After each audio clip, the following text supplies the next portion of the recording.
नमस्कार, विवेक बिंद्रा बोल रहा हूं, फाउंडर एंड सीईओ गाइस। ना come on, founder and CEO. आज बात करेंगे यूनियन बजट 2022। ना पक्ष ना विपक्ष, बात करेंगे केवल निष्पक्ष। कम ऑन, क्या बात करेंगे? निष्पक्ष। बजट में हुआ क्या है, साधारण भाषा में आपको समझाते हैं और समझते हैं। Where are we right now? आज हम कहां हैं, हमारे को जाना कहां है, शुरू करते हैं, समझते हैं। पहले ईज ऑफ डूइंग बिजनेस के अंदर हमारी रैंक 190 देशों में 63वीं रैंक है हमारी। This is a good number, ये एक अच्छा नंबर है, क्योंकि ये पिछले कुछ सालों में लगातार इंप्रूव भी हुआ है। एकदम लाइव चलने वाला हूं आपके साथ में, 1 घंटे से ऊपर लगातार बात करने वाला हूं। ईज ऑफ स्टार्टिंग बिजनेस के अंदर 136वीं रैंक, ये क्रॉस है, ये मेरे लिए बहुत बड़ा क्रॉस है। मुझे इससे बहुत तकलीफ है, क्योंकि हमारे देश के अंदर बिजनेस स्टार्ट करना आज भी बहुत दिक्कत आ रही है। सिंगल विंडो क्लियरेंस मैकेनिज्म नहीं है बिजनेस का, और उसके कारण आज अब मैं ये बात कई बार कर चुका हूं कि 45 डॉक्यूमेंट चाहिए आपको आज रेस्टोरेंट खोलने के लिए, और उसमें से एक डॉक्यूमेंट में 26 लाइसेंस लग जाता है। एक डॉक्यूमेंट में 26 लाइसेंस, पता नहीं कितना लाइसेंस चाहिए। अगर आपको बंदूक चाहिए तो केवल 19 डॉक्यूमेंट। इसका मतलब हमारे देश के अंदर बंदूक खरीदना आसान है, बिजनेस शुरू करना मुश्किल है। एकदम मेरे साथ रहिए सब लोग, सबको बता रहा हूं मैं वो वीडियो देने वाला हूं, इससे बढ़िया वीडियो इस देश के अंदर किसी ने आपको नहीं दिया होगा। पेइंग टैक्सेस के मामले में हम लोग 115 नंबर पे, यानी कि आज भी हमारे देश में लोग टैक्स पे नहीं कर रहे हैं। क्यों करेंगे? कमा नहीं पा रहे हैं ना भैया, कैसे करेंगे? एनफोर्सिंग कॉन्ट्रैक्ट सबसे बुरी चीज है ये। मतलब ये जो दो आदमी आपस में सारा दिन झगड़ा करते हैं, इसका मतलब जो बायर और सेलर है, इनके बीच में कॉन्ट्रैक्ट बनता है, पूरा नहीं होता। सप्लाई करनी थी 3 तारीख को, करता है 30 तारीख को, पेमेंट आनी थी 3 तारीख को, आती है 3 महीने के बाद 3 तारीख को। इसका मतलब क्या है? यहां पे हम लोग 163वीं रैंक पे हैं 190 देशों में। यहां हमारा हाल बहुत बुरा है, क्योंकि इस समय हम लोग इन काफी अच्छे देशों से भी बहुत पीछे चल रहे हैं। इंडिया बहुत कमजोर है इनमें इस समय। सस्टेनेबल डेवलपमेंट गोल की बात करें, अगर मैं आपसे बात करूंगा यूएनडीपी की, वो कहता है कि भाई poverty, hunger, quality education, climate, good health, life below water, इन सब पे कुछ काम होना चाहिए था। और ये सब मैं क्विकली आपके सामने चला रहा हूं। इन सब पे कुछ काम होना चाहिए था। एक बजट ही हमारा कैसा रहा, इन पे काम हुआ कि नहीं हुआ, कैसा रहा? फिस्कल डेफिसिट हमारा कैसा रहा? फिस्कल डेफिसिट होता क्या है? हाथ आगे लाइए भैया, हाथ आगे लाइए। आमदनी, खर्चा। हमारे देश में कुछ होती है आमदनी संजय सर, और कुछ होता है खर्चा। आमदनी और खर्चे में मुझे जरा बता देना भैया, कोई गलती करूं सब मेरे को साथ में रहना। मैं स्पीड से चल रहा हूं, बहुत तेज, मेरा वर्ड पर मिनट बहुत तेज है। यानी कि हमारे देश के अंदर आज हम लोग पिछले साल बहुत थोड़े खराब हालत में थे, हम उसके बाद इस साल थोड़ा बेटर हुए, और अगले साल और बेटर होने की संभावना है। डिनोमिनेटर क्योंकि खराब था तो इसलिए भी चांसेस है। कोविड के बाद हालत थोड़ी खराब थी। यानी कि देश में अगर हमने 100 रुपए का हमारी इनकम है, हमारा खर्चा है 109 रुपए का हुआ है। अब इसमें देखें 100 रुपए की इनकम है तो खर्चा 106 रुपए 49 पैसे का हुआ है। यानी कि हमारा इतना खर्चा फालतू हुआ है, जिसके कारण हमारे को कर्जा लेना पड़ता है। इसको बोलते हैं फिस्कल डेफिसिट। इसलिए साधारण कोई समझा पाएगा क्या भैया? कितना देश कमा रहा है और कितना देश खर्च कर रहा है। जैसे कंपनी चलती है वैसे देश चलता है। फाइनेंस मिनिस्टर हमारे देश की सीईओ की तरह काम करती है, वैसे सीएफओ बोलेंगे, ग्रुप सीएफओ हमारे देश की, क्योंकि सीईओ तो प्राइम मिनिस्टर होता है। अब ये देश, ये मुझे लग रहा था कि बजट पॉलिटिकल बजट होगा, क्योंकि उत्तर प्रदेश, उत्तराखंड, गोवा, मणिपुर और उसके अलावा पंजाब, खास तौर से मुझे इन दो की ज्यादा तकलीफ थी, एक यूपी की और एक पंजाब की। इसके चक्कर में मैं सोच रहा था कि एक पॉपुलिस्ट बजट आएगा, परंतु ऐसा हुआ नहीं। ये बजट आम आदमी का फिर से दोबारा से नहीं था। लास्ट ईयर भी ऐसा था कि आम आदमी का बजट नहीं था, इस बार भी आम आदमी का बजट नहीं है, क्योंकि ये देश का बजट बनाया इन्होंने। इसमें बहुत सारी कमियां हैं, बहुत सारी अच्छाइयां हैं, सारी खुल के बोलेंगे, डरेंगे किसी से भी नहीं। कि आप मेरे साथ हैं? Loudly yes no, come on yes no, साथ में रहिएगा भैया, गेम चेंज करने वाले हम लोग। पोस्ट कोविड जो दूसरी वेव आई थी, उसमें बहुत प्रेशर था हमारे पास इकोनॉमिक रिकवरी का। इन्होंने इकोनॉमिक रिकवरी पे काफी काम किया है। इसलिए बात करेंगे, हेल्थ केयर रिफॉर्म पे भी काम किया है। आनंद महिंद्रा, उनका कहना है ब्रेविटी, ब्रेविटी का मतलब क्लैरिटी, साधारण भाषा में बताता हूं। वो कहते हैं क्लैरिटी इनकी वर्च्यू रही है। निर्मला सीतारमन, ये छोटा सा एड्रेस मेरे लिए बड़ा इंपैक्टफुल रहा है। आनंद महिंद्रा का ब्लू टिक बोलूंगा। यहां पे 2 कलर दिए हैं आपको, एक नेवी ब्लू कलर है और एक रेड कलर आएगा। रेड मतलब जिसने खिलाफ बोला है। दोनों की बात करेंगे, कोई ना पक्ष ना विपक्ष। हर्ष गोविंद का इनके लिए बहुत अच्छा रहा है। ये कहते हैं कि जी पूरा दवाई के हिसाब से इन्होंने बता दिया, डोलो दे दिया इन्होंने, डोलो बुखार की दवाई, इंफ्रास्ट्रक्चर, बूस्टर, हाउसिंग, और सैनिटाइज कर दिया एमएसएमई को, सोशल डिस्टेंस कर दिया, रेलिंग टैक्सेस को, है जी। और इन्होंने जो है पीएम गति शक्ति पे काम किया। गति शक्ति समझा दूंगा आपको क्या होता है। आज आपके काम की सारी बात समझाऊंगा इजी तरीके से। उदय कोटक, लाइव चल रहा हूं मैं आज, एकदम लाइव, तर, no animation, no editing, no post production. एकदम आपके सामने पूरी तैयारी के साथ आया। उतना पीपीटी बना के इतनी स्पीड पे कौन लेके आता है भैया, इतनी बढ़िया। उदय कोटक भी काफी खुश रहे। वो कहते हैं कि भैया यहाँ पे गवर्नेंस पे काम किया है, टैक्स पेयर, एंटरप्रेन्योर, इन्वेस्टर सब जो भी है, मतलब उदय कोटक को अच्छा लगा। लेकिन भाई कुछ लोग बुरा भी मान गए। ये रणदीप सिंह सुरजेवाला क्या कहता है कि भाई सैलरीड मिडिल क्लास, ये तो कुछ सोच रहे थे कुछ मिल जाएगा, कुछ नहीं मिला। एफएम और पीएम, हमारी फाइनेंस मिनिस्टर, प्राइम मिनिस्टर, सबको दुखी कर दिया है। ये तो धोखा हो गया है, मिडिल क्लास के साथ, बेचारों के साथ धोखा हो गया है। अरविंद केजरीवाल, उम्मीद थी कि वो लाल रंग में ही आएंगे, वैसे ही लाल रंग में आए अरविंद केजरीवाल। कोरोना काल में लोगों को बजट से उम्मीद थी, लेकिन बजट में लोगों को मायूस किया। आम जनता के लिए बजट में कुछ नहीं है, महंगाई कम करने के लिए कुछ नहीं है। तो ये विपक्ष ने ऐसा कहना था, तो इसलिए मैं उनको भी कवर कर रहा हूं यहां पे। राहुल गांधी ने भी ऐसा बोला, zero sum budget, salary class, middle class, poor, deprived, youth, farmer, MSME, सबके लिए कुछ नहीं दिया इन्होंने। ये राहुल गांधी साहब का कहना है। सुहेल सेठ, ये नॉर्मली कई बार प्रो बोलते हैं, इन्होंने भी इस बार काफी क्लियरली अगेंस्ट बोला है। सुहेल सेठ ने भी साफ कह दिया है कि हॉस्पिटैलिटी सेक्टर से इनको उम्मीद थी। ये हॉस्पिटैलिटी सेक्टर के बारे में क्यों बात कर रहे थे, टूरिज्म की, मुझे मालूम नहीं, लेकिन उन्होंने बात किया और उन्होंने कहा कि incredibly sad for incredible India. ये बहुत दुखी रहे बजट से। संजय सिंह, आम आदमी पार्टी के, बाकी लोग बजट से दुखी हैं, इनसे मैं थोड़ा सा दुखी हूं, इसलिए नहीं, मुझे इनकी पार्टी से कोई मतलब नहीं, आम आदमी पार्टी से, पर ये विचारधारा ठीक नहीं है। ये क्या कहते हैं, देश की दुर्गति के बाद गति शक्ति मिशन से देश को बहुत फायदा होने वाला है। बजट की उपलब्धि देश की सरकारी संपत्तियों को बेचना है। सपूत संपत्ति बढ़ाते हैं, कपूत संपत्ति बेचते हैं। ये ऐसा कहते हैं कि भाई कपूत संपत्ति बेच देते हैं, सपूत संपत्ति बढ़ाते हैं। भैया पहले तो कोई संपत्ति बिक नहीं रही है, उसकी यूटिलाइजेशन के लिए उसको दिया जाता है। मेरे ख्याल से प्राइवेटाइजेशन हमेशा अच्छा रहा है। वो इकोनॉमी जिसमें एक बिजनेसमैन आता है, सरकार का काम बिजनेस करना नहीं है, सरकार का काम पॉलिसी बनाना, पॉलिसी को इंप्लीमेंट करना है। सरकार का काम पॉलिसी बनाना, पॉलिसी को इंप्लीमेंट करना है। अब आम आदमी का काम, जो रियल आदमी बिजनेसमैन है, उसका काम बिजनेस करना है। सरकार को थोड़ी कॉम्पिटिशन में आकर के बिजनेसमैन के साथ खड़ा होना है। क्यों ऐसी बात करते हैं आप कि बेच दिया, बेच दिया, बेच दिया है, बेच दिया है जी। पूंजीपति पैसा खा जाता है, बर्गर के साथ खाता है, पिज्जा के साथ खाता है, दाल चावल के साथ। पूंजीपति पैसा कैसे खाता है, मुझे ये बात समझ में नहीं आती। बहुत लोग आगे बोलते हैं पूंजीपति जब बढ़ता है तो पूरा देश बढ़ता है, उससे पूरी इकोनॉमी बढ़ती है, टैक्सेस आते हैं, उसके अंदर पैसे का सर्कुलेशन तेज होता है। भैया तुम क्यों ऐसी बातें करते हो, धोखा देते हो तुम जाकर के जनता को, आम जनता को। जब कोई भी पॉलिटिशियन ऐसा बोलता है मुझको दुख लगता है, क्योंकि उसको लगता है ऐसा बोलूंगा तो मुझे वोट मिल जाएगा। मैं किसी पार्टी के खिलाफ नहीं हूं, लेकिन मैं आज फिलॉसफी समझाना चाहता हूं और इस वीडियो के माध्यम से। अगर मुझे बात गलत लगेगी तो गलत बोलूंगा, सही लगेगी तो सही बोलूंगा, पार्टी कोई सी भी हो, क्योंकि मेरा मुद्दा क्या, ना पक्ष ना बात करेंगे, निष्पक्ष। कौन क्या, निष्पक्ष बात करेंगे। बिल्कुल टीम हमारे साथ में खड़ी है, इस टीम का भी धन्यवाद करेंगे एक बार, टीम के लिए जोरदार तालियां, जिन्होंने हम लोग साथ में मिलकर के। तो भाई तीन बातें हैं आपको, एक कंजम्पशन, दूसरा कंजम्पशन, तीसरा कंजम्पशन। इकोनॉमी तभी ग्रो करती है जब कंजम्पशन बढ़ता है। और निर्मला सीतारमण ने थोड़ा इस समय करेज दिखाया, क्योंकि उनको इस समय बुराई भी झेलनी पड़ रही है, क्योंकि उन्होंने टैक्स में कटौती बेनिफिट नहीं दिया, बहुत चीजों के बेनिफिट आम आदमी को तुरंत वाले होते नहीं दिए। दो प्रकार का बिजनेस भैया, मछली खिला देते हैं आपको, खाएंगे मछली, आप मछली खा लीजिए आप, और एक है मछली पकड़ना सीख लीजिए। क्या है, मछली एक है भाई, मछली खिलाते हैं, आपका पेट भर गया, मछली खत्म हो गई, खत्म, अब अगली बार मछली फिर लेके आओ, उसके बाद अगली बार मछली, फिर अगली बार मछली। तो दोनों चीजें जरूरी हैं। आज मैं भूखा हूं, मुझे तुम मछली पकड़ना सिखा रहे हो, और भाई कब तक मछली देते रहोगे, पकड़ना भी सिखा दो। दोनों चीजें चाहिए आपको, दोनों चाहिए हैं। तो यहां पे आज मछली खिलाने के मामले में निर्मला सीतारमण थोड़ा फेल हुई हैं, लेकिन लंबे समय में मछली पकड़ना सिखाने के मामले में सक्सेसफुल हुई हैं। दोनों बातें, इन दोनों पहलुओं को आराम से समझते हैं। जब तक भैया पर्सनल डिस्पोजेबल इनकम इसको बोलते हैं कि आदमी के पास खर्च करने के लिए पैसा आना चाहिए, वो इस बजट ने नहीं दिया है। क्लियरली ये बात समझ में आती है कि आज इसका फायदा नहीं है। पूंजीपति पैसा खाता नहीं है, पूंजीपति कमाता है। ये टाटा ग्रुप है, 150 साल से चल रहा है भैया। पूंजीपति ये कौन है, पूंजीपति और कौन है भैया? ये आज 100 से ज्यादा कंपनी चला रहे हैं, 100 से ज्यादा देशों के अंदर। और ये जो 100 कंपनियां, उनमें से 28 पब्लिक लिस्टेड कंपनीज हैं, और टीसीएस अकेली 3 गुना ज्यादा बड़ी है इस समय, या काफी ज्यादा बड़ी है पूरे के पूरे पाकिस्तान स्टॉक एक्सचेंज के मुकाबले। हमारी एक कंपनी पूरी, कमाल है भाई, कमाल है, समझ में आ रही है भाई, कमाल है। एक टीसीएस पूरे पाकिस्तान स्टॉक एक्सचेंज में उतना दम नहीं जो हमारी एक टीसीएस में है। गर्व है हमारे को पूंजीपतियों पे। आपका मेरे को समझ में नहीं आता है भैया, कुछ लोगों की दिक्कत पता क्या है, इलॉन मस्क ने ये कहा, जेफ बेजोस ने ये कहा, बिल गेट्स ने ये कहा, हमारे यहाँ का अंबानी टाटा कुछ कहेगा तो तुम कहते नहीं उसको, हमारे यहाँ अडानी कुछ बोलेगा तुमको लगता है चोर है। भाई कैसे डिसाइड करते हो चोर है? अभी रुको, अपने देश के बिजनेसमैन की भी तारीफ करनी चाहिए, क्योंकि उतनी नौकरियां दे रहा है। ये दुनिया की 7वीं सबसे बड़ी कंपनी है भैया टाटा ग्रुप, 7.25 लोगों को नौकरी दे रही है, 67% ग्रुप का रेवेन्यू इंटरनेशनल आ रहा है, विदेशों से पैसा इंडिया में आ रहा है, हाईएस्ट मार्केट कैप है बिजनेस हाउसेज में इंडिया में। आज देश का 4% कंट्रीब्यूट केवल टाटा ग्रुप कर रहा है। तो ऐसे पूंजीपति चाहिए कि नहीं चाहिए? Yes no?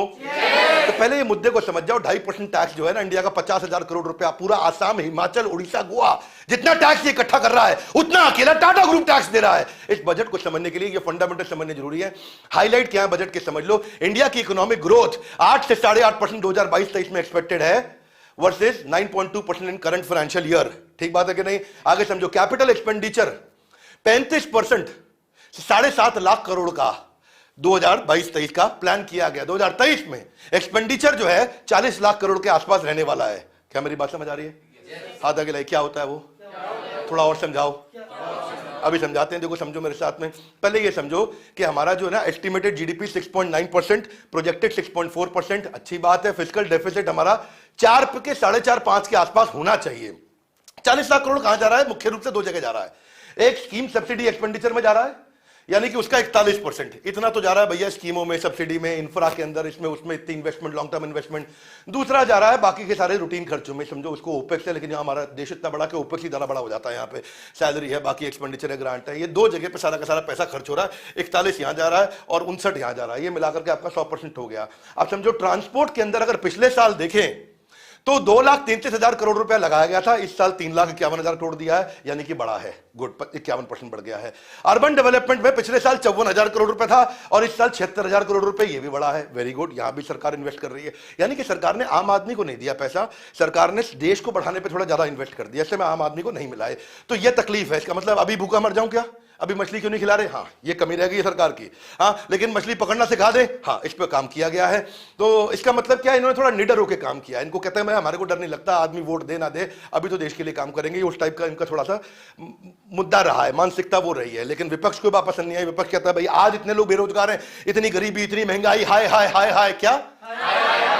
ये भी ठीक है जी, बात बिल्कुल ठीक है। उनकी विपक्ष की बात ठीक है, मैं विपक्ष की बात को बिल्कुल नहीं नाकार रहा हूं, क्योंकि वो ठीक मुद्दे उठा रहे हैं। लेकिन अब अगर हम देखते हैं एग्रीकल्चर में 1,48,000 करोड़ रुपया, उसको बढ़ा के 1,51 किया। तो एग्रीकल्चर पे, किसानी पे बहुत ज्यादा पैसा नहीं बढ़ाया, जो कि मुझे लग रहा था कि पंजाब जहां पे कितने किसान हैं, उत्तर प्रदेश, इलेक्शन आ रहा है, 5 राज्य, जोर से बोलो 5 राज्य, हर आदमी कर रहा था 5 राज्य के चक्कर में सरकार पैसा लुटा देगी। नहीं लुटाया उन्होंने। किसानों के लिए जो लग रहा था कि बहुत ज्यादा अमाउंट बढ़ेगा, वो अमाउंट नहीं बढ़ाया। तो उसका मतलब क्या? बढ़ाया भी तो कितना? केवल 2% बढ़ाया। 2% तो कुछ नहीं है बाकियों के मुकाबले जहां बढ़ा रहे हैं। एजुकेशन पे 93,000 करोड़ से 1,00,000 करोड़ पहुंच गया ये। तो एजुकेशन पे कुछ थोड़ा सा और बढ़ाया गया है। ठीक है, चलो 12%, 10% आपने बढ़ा दिया, बधाई आपको, धन्यवाद। जबकि और बढ़ाना चाहिए था मुझे लगता है। हेल्थ पे 74,000 करोड़ से 86,000 करोड़ बढ़ाया है। इसमें 16% बढ़ा दिया गया है। यहाँ पे अच्छा आपको नंबर देना चाहते हैं सरकार को। रूरल डेवलपमेंट में 1,94,000 करोड़ से आपने 2,06,000 करोड़ पे लेके गए हो, यहाँ भी थोड़ा आपने बढ़ाया, 6% चलेगा। ठीक है, हमारे को खुशी है। फर्टिलाइजर सब्सिडी या 80,000 करोड़ रुपए सरकार जो किसानों को सब्सिडी देती है फर्टिलाइजर के लिए, उसको 1,05,000 करोड़ किया। तो उसमें थोड़ा बढ़ाया, अच्छे से 32% बढ़ा दिया है, यानी कि फर्टिलाइजर पे सब्सिडी दी है। फर्टिलाइजर पे सब्सिडी कौन लेता है? जो आदमी ट्रेनिंग कर रहा है, मेरे को मिलती है सब्सिडी ताकि मैं फर्टिलाइजर खरीद लूं। Yes no? वो किसान को मिलती है। बात ठीक समझ में आ रही है? मैं क्वेश्चन करता रहूंगा आपसे। फूड सब्सिडी खाने पे, इसमें नहीं बढ़ाया है, इसमें उल्टा माइनस किया गया फूड सब्सिडी के अंदर। थोड़ा बजट और इकोनॉमी को समझते हैं, क्या क्या बताए गए हैं। मेरे हिसाब से पहले गोल समझ लो। मेरे हिसाब से इन्वेस्टमेंट और रिफॉर्म पे काम होना चाहिए था, पर जब भी आप इन्वेस्टमेंट और रिफॉर्म पे काम करते हो तो आपका खर्चा बढ़ता है। लाउडली क्या बढ़ता है? और अगर आमदनी तुरंत नहीं आई और खर्चा बढ़ गया, फिस्कल डेफिसिट, थोड़ी देर पहले बताया था मैंने आपको। अगर आपने खर्चा ज्यादा कर दिया, आमदनी नहीं है, तो आपको बाजार से उधार लेना पड़ेगा। भैया पैसा तो विदेश से उधार लेकर के आता है भारत, उससे पैसा, इसी चक्कर में उधार का कर्जा बढ़ता है, फिर उसका इंटरेस्ट चुकाने में पैसा निकल जाता है। जो आमदनी आई उसमें इंटरेस्ट चला जाता है। फिर होता है कि नहीं, आपके साथ मकान खरीदते हो तो उसके बाद जो है, जो आमदनी आती है उसमें ईएमआई का पैसा निकल जाता है। फिर आप उस लोन को चुकाने के लिए और लोन लेकर के आते हो, फिर और इंटरेस्ट बढ़ता है, फिर आमदनी आती है, और आमदनी बढ़ नहीं रही, इंटरेस्ट बढ़ रहा है। इसलिए फिस्कल डेफिसिट कंट्रोल करना देश में जरूरी है। कम ऑन, देश में जरूरी है। इन्वेस्टमेंट को करना चाहिए था एग्रीकल्चर में, हेल्थ केयर में, एजुकेशन में, इंफ्रा में। इसमें काफी हद तक इन्वेस्टमेंट किया गया है। और R&D के अंदर स्किल डेवलपमेंट, ह्यूमन कैपिटल, कई जगह इन्वेस्टमेंट किया गया है। दूसरी चीज, 5 राज्यों की मुद्दा हो रहा था, पॉपुलर स्कीम आएगी, वो नहीं आई है। गवर्नमेंट नहीं लेकर के आई, इलेक्शन होने के बावजूद नहीं लेकर के आई, जिससे लोग दुखी भी हैं, नाराज भी हैं। ट्विटर पे सरकार को नेगेटिव रूप से आज ट्रोल करती रही लगातार। क्या बोलते हैं उसको हम लोग? ट्रेंडिंग, है ना? ट्रेंडिंग, ट्रोल करते हैं तो ट्रेंडिंग हो जाता है बहुत ज्यादा, तो ट्विटर पे लगातार ट्रेंडिंग चलता रहा। अब है तीसरा मुद्दा, फिस्कल डेफिसिट। फिस्कल डेफिसिट आपको समझा ही रहा हूं काफी देर से मैं, कि जो अपना सारी कमाई है, कमाई में खर्चा माइनस कर दो, फिस्कल डेफिसिट, उसमें हम काफी बेहतर हुए हैं पिछली बार के मुकाबले। इसका मतलब क्या है? सरकार को पैसा कमाना आता है, एक कम ऑन, इस सरकार को पैसा कमाना आता है भैया। इसमें तो आपको नंबर देंगे, आपको पैसा कमाना आता है, लेकिन थोड़ा पैसा बांटना भी जरूरी था आपको। हाँ, सारा कमा करके खुद आप इंफ्रा पे लगा दोगे, और आम आदमी को जो आज चाहिए, हाथ आगे लाइए, जो आज चाहिए, आप बोलोगे 2 साल बाद मिलेगा, अबे भैया आज चाहिए, तो यहां नंबर आपके कटते हैं। निर्मला सीतारमण जी और प्रधानमंत्री मोदी का कहना है कि ये जो बजट है ये विजन सेट कर रहा है अगले 25 साल का। इसको अमृत काल के लिए बनाया गया। अमृत काल मतलब जब 75 साल हो जाएंगे भारत के इंडिपेंडेंस को।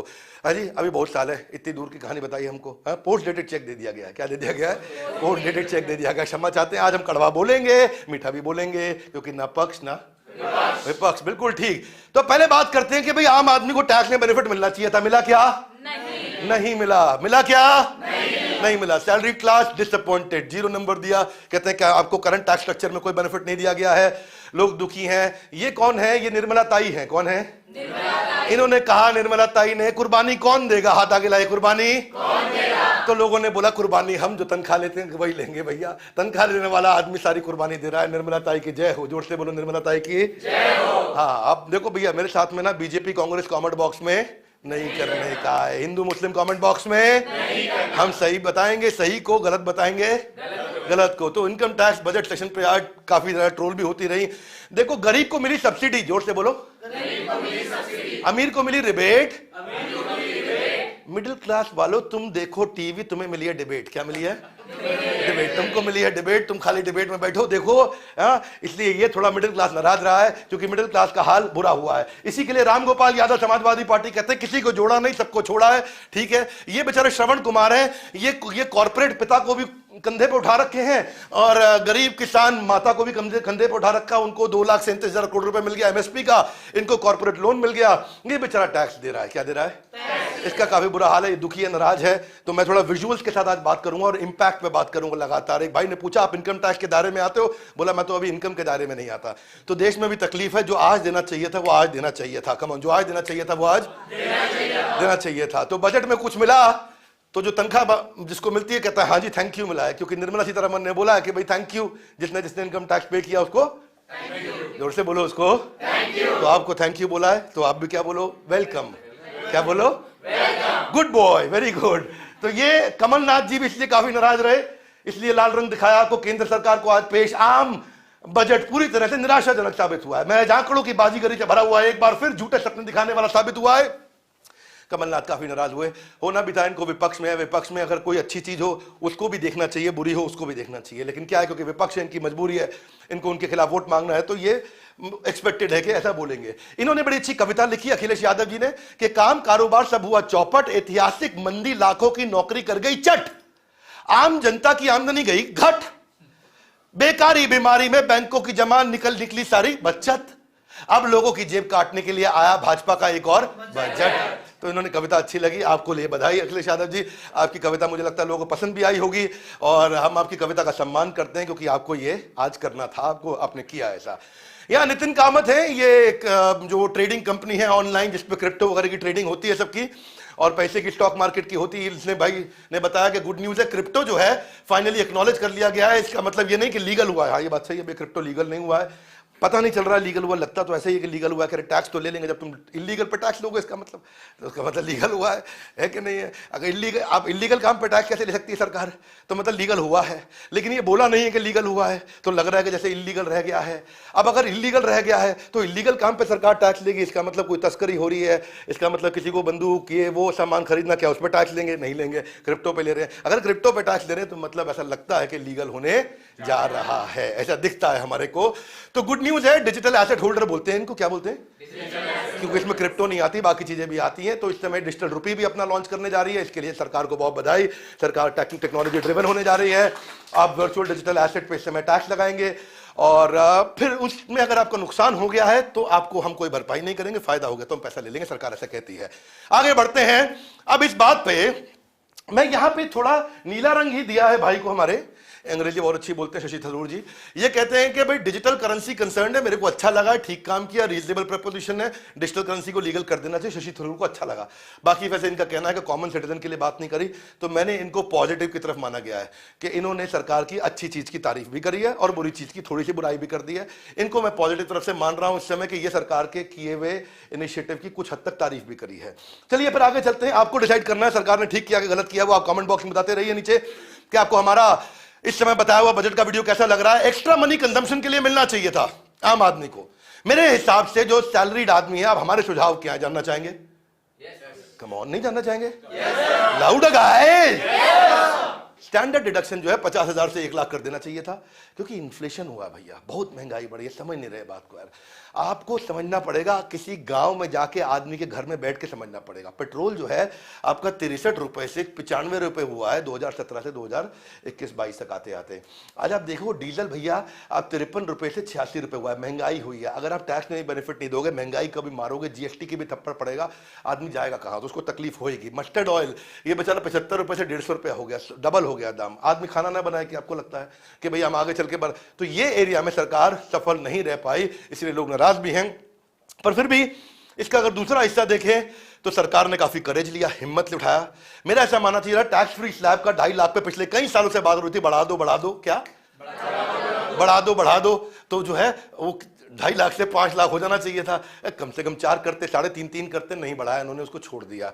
2 हिस्से होते हैं भैया, एक होता है गरीबी में भागीदारी और एक होता है ग्रोथ में भागीदारी। मेरे को ऐसा लगता है कि निर्मला सीतारमण जी को ग्रोथ में भागीदारी पर काम करना चाहिए। कुछ हद तक किया भी है उन्होंने, क्योंकि उन्होंने देश की दूसरी ग्रोथ, मछली मारना सिखाने वाली ग्रोथ, इंफ्रास्ट्रक्चर वाली ग्रोथ अच्छी करी है।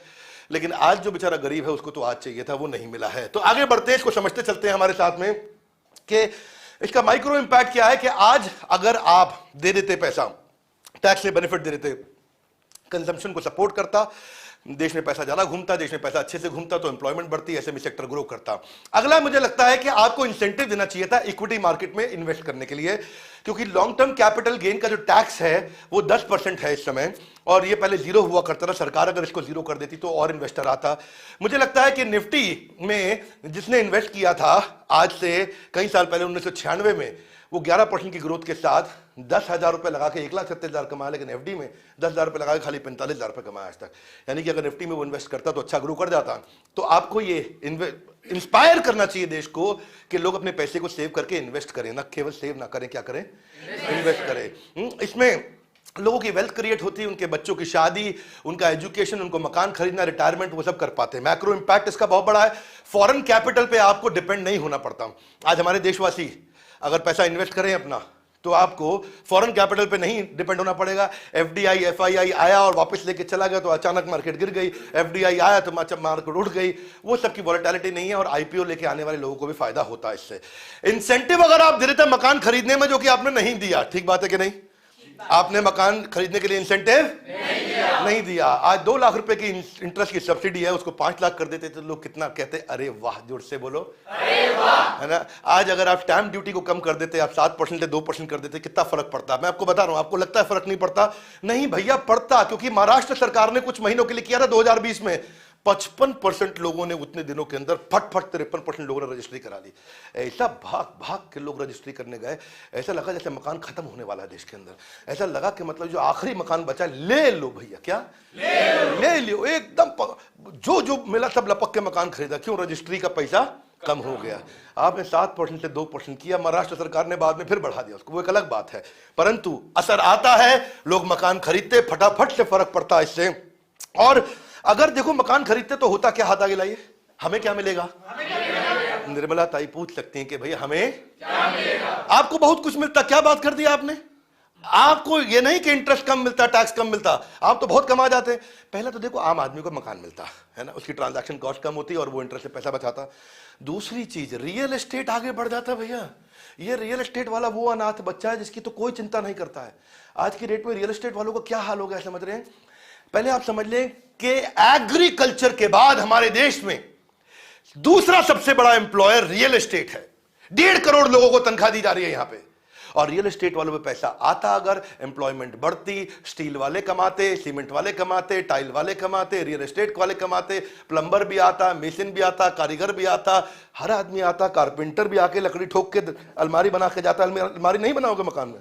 बनाएंगे फिर तो आपका अलमारी भी बनती मकान के अंदर, तो सब काम होता। लेकिन आपने क्या है, इसके ऊपर काम नहीं किया, रियल एस्टेट के ऊपर, तो वहां से दिक्कत। आगे चलते हैं। Financial inclusion, banking, investment, insurance को एक्सेसिबल करे। जन धन योजना की तरह जन निवेश योजना भी लाई जा सकती है। जन रेडिकल थॉट है भाई साहब, मैं अपने थॉट भी दुख रखूंगा, क्योंकि मैं एक हमारे देश का स्वतंत्र नागरिक और अपने अधिकार रखना चाहता हूं, अपने अधिकार के साथ अपने विचार रखना चाहता हूं, और देश में बताना चाहता हूं क्या किया जा सकता है। मेरी बात को ध्यान से सुने आप। अगर पीपीएफ, पोस्ट ऑफिस या गवर्नमेंट स्कीम इक्विटी के अंदर, प्राइवेट नहीं बोल रहा हूं, उसमें अगर आप बोले कि भाई तुम जितना कमाते हो महीने का 5% कंपलसरी तुमको इन्वेस्ट करना पड़ेगा। एक तो बेचारा जो कमा रहा है उसका पैसा कुछ सेव होएगा, इन्वेस्ट होएगा। दूसरा भैया सरकार को कितना फायदा हो जाता है। दूसरा मैं मानता हूं कि इंश्योरेंस जबरदस्ती करा दो। हाथ आगे लाई, वो कैसे? 75 करोड़ लोगों के पास मोबाइल का कनेक्शन है। अगर उनसे आप बोलो मोबाइल यूज करना है तो तुमको महीने का 50 रुपया देना पड़ेगा। कितना रुपया? 50 रुपया। महीने का 100 रुपया देना पड़ेगा, और अगर तभी तुम मोबाइल यूज कर पाओगे, वो दोगे तो उससे तुम्हारी इंश्योरेंस हो जाएगी। 75 करोड़ लोगों का इंश्योरेंस आज हो सकता है इस देश में। क्या मेरी बात समझ आ रही है? Yes no? रेडिकल थॉट्स है ये, गेम चेंजिंग थॉट्स है ये। अगर 75 करोड़ लोगों का इंश्योरेंस हो गया तो भाई साहब एक बीमारी में जो पूरा का पूरा मकान बिक जाता है आज, बच सकता है, बहुत बड़ा फर्क पड़ सकता है। 50 रुपया 100 रुपया मोबाइल कनेक्शन वाला आराम से दे सकता है। आज मैक्रो इंपैक्ट इसका ऐसा होता कि लॉन्ग टर्म फंड सरकार को मिल जाता है इंफ्रास्ट्रक्चर, हेल्थ केयर में इन्वेस्ट करने के लिए, क्योंकि इतना पैसा सरकार के पास आता। तो मेरा ऐसा मानना है गरीबी में भागीदारी नहीं, ग्रोथ में भागीदारी। ये बेचारा आदमी हमारे साथ बैठा है, अगर ये कमा के आगे बढ़ेगा तब इससे टैक्स लो। क्या ये मना करेगा? मना करेगा? ये कहेगा बिल्कुल लो, लेकिन पहले कमाने के लिए मेरी मदद करो, थोड़ा मुझे पहले बचाने में मदद करो। अब प्रधानमंत्री साहब हमारे बड़ी अच्छी स्टेटमेंट दी है कि स्टार्टअप ऑफ इंडिया जो आज है वो एमएनसी ऑफ टुमारो है। क्या है? MNC of tomorrow. जो आज स्टार्टअप है वो कल मल्टीनेशनल कॉर्पोरेशन बनेगा। बिल्कुल आपको बधाई, आपने बिल्कुल ठीक बात कही। लेकिन मेरी आपसे एक प्रश्न है श्री प्रधानमंत्री मोदी जी, कि आपने स्टार्टअप पे उतना काम किया क्यों नहीं जितना काम स्टार्टअप में अपने आप स्वतः हमारे देश के करेजियस एंटरप्रेन्योर्स ने करके दिखाया है। तीसरा लार्जेस्ट दुनिया का इकोसिस्टम बन गया। क्या मेरी बात समझ आ रही है? Yes no? 60,000 स्टार्टअप हमारे यहां, और मेरी बात सुनिए, $42 बिलियन हमारे यहां पे रेज हुआ गया। $11.5 बिलियन इस साल, 42 पिछले साल। अपने यहां नंबर जो है ना ट्रिपल के आसपास होता चला जा रहा है। इतना पैसा स्टार्टअप हमारे यहां रेज कर रहे हैं, ये बिल्कुल फर्क आ चुका है। इसीलिए इस पर ज्यादा ध्यान दिया जाना चाहिए था। 46 यूनिकॉर्न हमारे यहां एक साल में आई है। जितनी 10 साल में आई उतनी एक साल में आई। एक बार और, जितनी 10 साल में आई उतनी स्टार्टअप से कमाल किया। एक बार हमारे देश के सारे स्टार्टअप के लिए जोरदार ताली बजनी चाहिए भाई लोग। ये हमारे देश के स्टार्टअप हैं, आपके लिए ताली। और आप भी बोलिए वेलकम नीचे कमेंट बॉक्स में। आगे चलते हैं। 90 यूनिकॉर्न हो गए। थर्ड लार्जेस्ट सिस्टम है, इकोसिस्टम है पूरी दुनिया के अंदर। केवल अमेरिका और चाइना रह गया है। छोड़ेंगे नहीं ये, कम ऑन, क्या छोड़ेंगे? केवल अमेरिका चाइना हमसे आगे रह गया दुनिया में। We are third country now in the world. कहां रह गया? यूके हमसे बहुत पीछे। आगे बढ़ते हैं। तो इनके लिए आपने टैक्स हॉलिडे दिया, लेकिन मैं इसमें आपको नंबर ज्यादा नहीं देना चाहूंगा, वो इंसेंटिव की कमी है। आपने कहा 1 साल का एक्सटेंशन है, अगले साल भी आपको जो रजिस्टर करेगा उसको भी हम टैक्स हॉलिडे दे देंगे। टैक्स हॉलिडे समझा देता हूं पहले मैं, समझना चाहेंगे? टैक्स हॉलिडे का मतलब है भैया, ये पहले मैं समझाता हूं। आई वॉश, ये मैंने यहां पे नंबर काटे हैं सरकार के, हाथ आगे लाई। क्यों? इसलिए काटे, मेरी बात समझो भैया। आपने ये कहा है कि जो स्टार्टअप आएगा वो 3 साल तक जो कमाएगा उस पर टैक्स नहीं लेंगे हम, यही तो कहा है। स्टार्टअप 3 साल तक कमा नहीं पाता है। स्टार्टअप तो पहले लॉस करता है। चौथे 5वें साल तक जब तक कमाने आता है तब तक उसको टैक्स के बेनिफिट जो मिलना तो मिलता ही नहीं। समझे भाई? ओयो आया, ओयो को पहले तो 5 साल लॉस में ही रहा ना, जब कमाने का टाइम आया तो आपने टैक्स ले लिया भाई। इसलिए आपको कम से कम 5 साल का देना चाहिए टैक्स हॉलिडे, क्योंकि तीसरे साल में वो कमाना शुरू करता है, चौथे में आप टैक्स ले ही लेते हो उससे। तो चौथे में भी मतलब, 5वें में मतलब, जो 3 साल उसने लॉस किया वो 2 साल आपसे टैक्स बचा के कुछ रहेगा भाई, कुछ खाएगा कमाएगा, है कि नहीं? इंडिया में टैक्स हॉलिडे आपका 3 था, उसको कर देना चाहिए था 5। दुबई के अंदर जाओ भैया, Dubai multi commodity centre DMCC, 50 साल का टैक्स हॉलिडे। कितने साल का? 50 साल। बुरा नहीं मानिएगा, है ऐसे रेफरेंस पॉइंट। 50 साल का टैक्स हॉलिडे है। टैक्स हॉलिडे कम से कम 5 साल का होना चाहिए था। Loudly yes no? तो प्रार्थना है आपसे, इस पे आगे चल के ध्यान दे। सरकार से हमारी प्रार्थना है ये, क्योंकि आप हमारे देश के राजा और हम आपकी प्रजा, आपसे प्रार्थना करने का तो अधिकार है हमारे पास में। स्टार्टअप जो जनरेट कर रही है ग्रोथ कैपिटल, वो बचा पाती है अपने लिए, आगे बढ़ती। अब टैक्स रैशनलाइजेशन इन्वेस्टर के लिए भी, अब दुनिया भर से इन्वेस्टर हमारे देश में आ रहा है। Yes no? बोलिए, स्वागत है आपका। इन्वेस्टर आता है हमारे यहाँ, स्टार्टअप को पैसा देता है। प्रेजेंटली जो है आप आज की रेट में उनको 20% टैक्स लगा देते हो आप कैपिटल गेन पे, ठीक बात है। अब यह जो लिस्टेड कंपनी है बॉम्बे स्टॉक एक्सचेंज पे, जो आईपीओ से जाती है उस पर 10% लगाते हो, स्टार्टअप वाले के लिए 20%। क्यों भैया? हाँ, स्टार्टअप आपका सौतेला बेटा है, नहीं क्या बुरा किया उसने? कॉर्पोरेट से आप वहां पे 10% लगा रहे हो, स्टार्टअप वाले के लिए 20%, हाथ आगे लाए। क्यों? सौतेला व्यवहार क्यों? ये भी आप ही का बच्चा है। क्यों आप ऐसा क्यों सोच रहे हैं? इसको अनाथ की तरह मत ट्रीट करिए। इस समय सिंगापुर में 0 कैपिटल गेन टैक्स है। कितना है? 0। आप 20 मांग रहे हो हमसे, इसलिए मैं बोल रहा हूं ग्रोथ में भागीदारी। जोर से बोलिए। आगे बढ़ते हैं। सिंगापुर में अगर समझे सिंगापुर कैसा देश है, हाँ ठीक है, सिंगापुर में पॉपुलेशन कम है, कंट्रोल कर पाए, अच्छा कर पाए। हम नहीं कह रहे आप सिंगापुर बन जाइए इस साल, लेकिन हमारी कुछ रिक्वेस्ट है। ये ईज ऑफ डूइंग बिजनेस में सिंगापुर नंबर 2 पे, करप्शन के अंदर बढ़िया, इतना बढ़िया कि नंबर रैंक 3 पे काम कर रहा है। करप्शन है नहीं देश के अंदर, फ्यूचर सोचता है, सेफ्टी पे बहुत बढ़िया, ईज ऑफ स्टार्टिंग बिजनेस में 5वीं रैंक है दुनिया के अंदर, एजुकेशन पे 6ठी रैंक है दुनिया में, इनोवेशन में 7वीं रैंक है दुनिया में। सिंगापुर तो कमाल है। सिंगापुर के लिए तालियां guys, come on, louder louder louder louder louder. Impact ये है कि हमारे जो स्टार्टअप है ज्यादा पैसा रेज कर पाएंगे, इन्वेस्टर को दिक्कत नहीं आएगी, उसको लगेगा भैया मेरे को सरकार को इतना टैक्स नहीं देना, मैं भी थोड़ा रिस्क ले लेता हूं। एंटरप्रेन्योरशिप बढ़ता है। एक्सेलरेटर इंक्यूबेटर पे काम करना चाहिए था। ये कौन होता है? ये स्टार्टअप को शुरू में मदद करता है, उसके साथ रहता है, उसके साथ खड़ा हो जाता है। चाइना में 2400 एक्सेलरेटर इंक्यूबेटर हैं, यूएस में 1500 हैं, जहां स्टार्टअप को बहुत मदद की जाती है। कोई स्टार्टअप आता है, उसको ट्रेनिंग देना, उसको सिखाना, उसको थोड़ा पैसा पकड़ाना, 5 लाख 10 लाख रुपए देना, उसको ऑफिस का जगह अपनी तरफ से दे देना, उसको टेक्नोलॉजी बनाने में मदद करना, उसको गाइडेंस देना, उसको कोई नया इन्वेस्टर ला करके देना। तो ये इंक्यूबेटर एक्सेलरेटर का काम है। चाइना में बहुत है, यूएस में बहुत है, पर इंडिया में केवल 300 है। कहाँ 2400 1500, यहाँ 300 है। इसको अगर बढ़ाने पर काम किया जाता तो अचानक स्टार्टअप बहुत बढ़ते, नंबर बढ़ता। और नंबर जो है ना, आज 5% स्टार्टअप सफल होते हैं, 95% फेल होते हैं। अगर ये 5 की जगह नंबर डबल हो जाता, 10 हो जाता, सोचिए कितनी नौकरियां आती, सोचिए कितना टैक्स आपको मिलता, सोचिए आप कितना कमा जाते। इंक्यूबेटर एक्सीलरेटर लाने में आपका बहुत पैसा नहीं लगता, इसलिए आपको उस पर इन्वेस्ट करना चाहिए था। आगे चलते हैं। एग्री में आपने बूस्ट किया है, बहुत अच्छा किया, नाबार्ड के माध्यम से आपने किया एग्रीकल्चर के लिए, उसके लिए आपको तारीफ करना चाहेंगे। स्टार्टअप को आप फैसिलिटेट कर रहे हैं कि वो ड्रोन शक्ति लेके आए, ड्रोन पे आपने काफी काम किया। इससे कुछ लोग नाराज भी हुए, हालांकि मुझे अमाउंट नहीं मालूम आप कितना लगाने जा रहे हैं यहाँ पे फंड करने पे इन फार्मर्स के लिए, लेकिन मेरे हिसाब से इसका स्वागत है। डिसीजन का क्या है? सरकार को उस पर हम अच्छे नंबर देना चाहेंगे। यूनियन बजट में एमएसएमई के लिए कैसा रहा, छोटे व्यापारी के लिए कैसा रहा, जानना चाहेंगे? नहीं जानना चाहेंगे? Come on. हाँ, यस, 2 लाख करोड़ का आपने एलोकेशन किया है कोलैटरल फ्री लोन एसएमईज के लिए, बहुत अच्छा काम किया, उसके लिए आपको बधाई। ये एसएमईज को मदद करेगा उनकी वर्किंग कैपिटल को मैनेज करने के लिए, परंतु मिलना भी चाहिए। एक कौन क्या ऐसा नहीं कि आपने अप्रूवल कर दिया, पैसा एलोकेट कर दिया, पैसा मिल नहीं रहा, बैंक के पास जाओ तो क्या पैसा देता है? क्षमा चाहता हूं, इसमें आपको और काम करना है। आपने 59 मिनट वाली योजना भी लाए हैं कि 59 मिनट में लोन मिलेगा। हमने जाकर के एमएसएमई के मिनिस्टर से भी 2 दफा बात करी, 2 अलग अलग मिनिस्टर से बात करी, अलग अलग 2 बार के रेजिम में, लेकिन दोनों सबका कहना है कि भाई हम कर रहे हैं और बैंक पैसा देगा। बैंक आसानी से नहीं देता है। बहरहाल फिर भी ये अच्छा किया, बहुत जिनको मिल रहा है अच्छा मिल रहा है, ज्यादा लोगों को मिल रहा है, उसके लिए बधाई। आपकी जो ECLGS एक्सटेंशन जो आपने दिया, 50,000 करोड़ का कवर आपने एक्सपैंड भी करके दिया है। जो इमरजेंसी क्रेडिट लाइन स्कीम है आपकी, गारंटी स्कीम, यह मार्च 2023 तक आपने उसको एक्सटेंड किया है, उसके लिए बहुत बधाई। एक बार इसके लिए तालियां जोरदार। ये स्कीम 2020 में आपने सारे व्यापारियों को दी थी, बिना कोलैटरल के दी थी। तो इस एक्सटेंशन स्कीम को मैं पॉजिटिव तरह से देता हूं, ये मदद करेगा हमारे व्यापारियों को, लेकिन मिलना चाहिए। क्या लोन मिलना चाहिए। किरण मजुमदार शो, ये थोड़ा शुरू में मुझे लगा कि सुबह की ट्वीट से थोड़ा खुश थी, लेकिन दोपहर के बाद आते आते ये लाल रंग की तरफ चली गई। ये भी नाराज हुई, कहती मिडिल क्लास डिसअपॉइंटेड है। इनके किरण मजुमदार शो बहुत बड़ी व्यापारी हैं हमारे देश में, सबसे अमीर औरतों में देश की 5 इनका नाम आता है, और सेल्फ मेड वुमेन है। बहुत अच्छा काम किया, सस्ती दवाइयां कैंसर की इन्होंने प्रोड्यूस करी हैं। किरण मजुमदार शो कहती हैं कि पैंडेमिक ने गरीब आदमी को, आम आदमी को हिट किया है, एमएसएमई के लिए और काम किया जाना चाहिए था, और इस समय जो आज हमारे को स्टिमुलस देना चाहिए था वो लॉन्ग टर्म पे छोड़ दिया निर्मला सीतारमण जी ने। तो किरण मजुमदार शो दोपहर के बाद आते आते उनका ट्वीट थोड़ा नेगेटिव दिशा में चला गया। अब मैं देखता हूं एमएसएमई चाइना और इंडिया में फर्क क्या है, क्या जानना चाहेंगे? चाइना में अगर आप देखो तो 35 मिलियन है आपके छोटे व्यापारी, हमारे यहां 68 मिलियन है, बहुत ज्यादा। एक्चुअली अगर इनफॉर्मल को भी साथ में ऐड कर दे जिसने रजिस्ट्री नहीं करी, हाँ, तो उस तरह से 15 करोड़ है।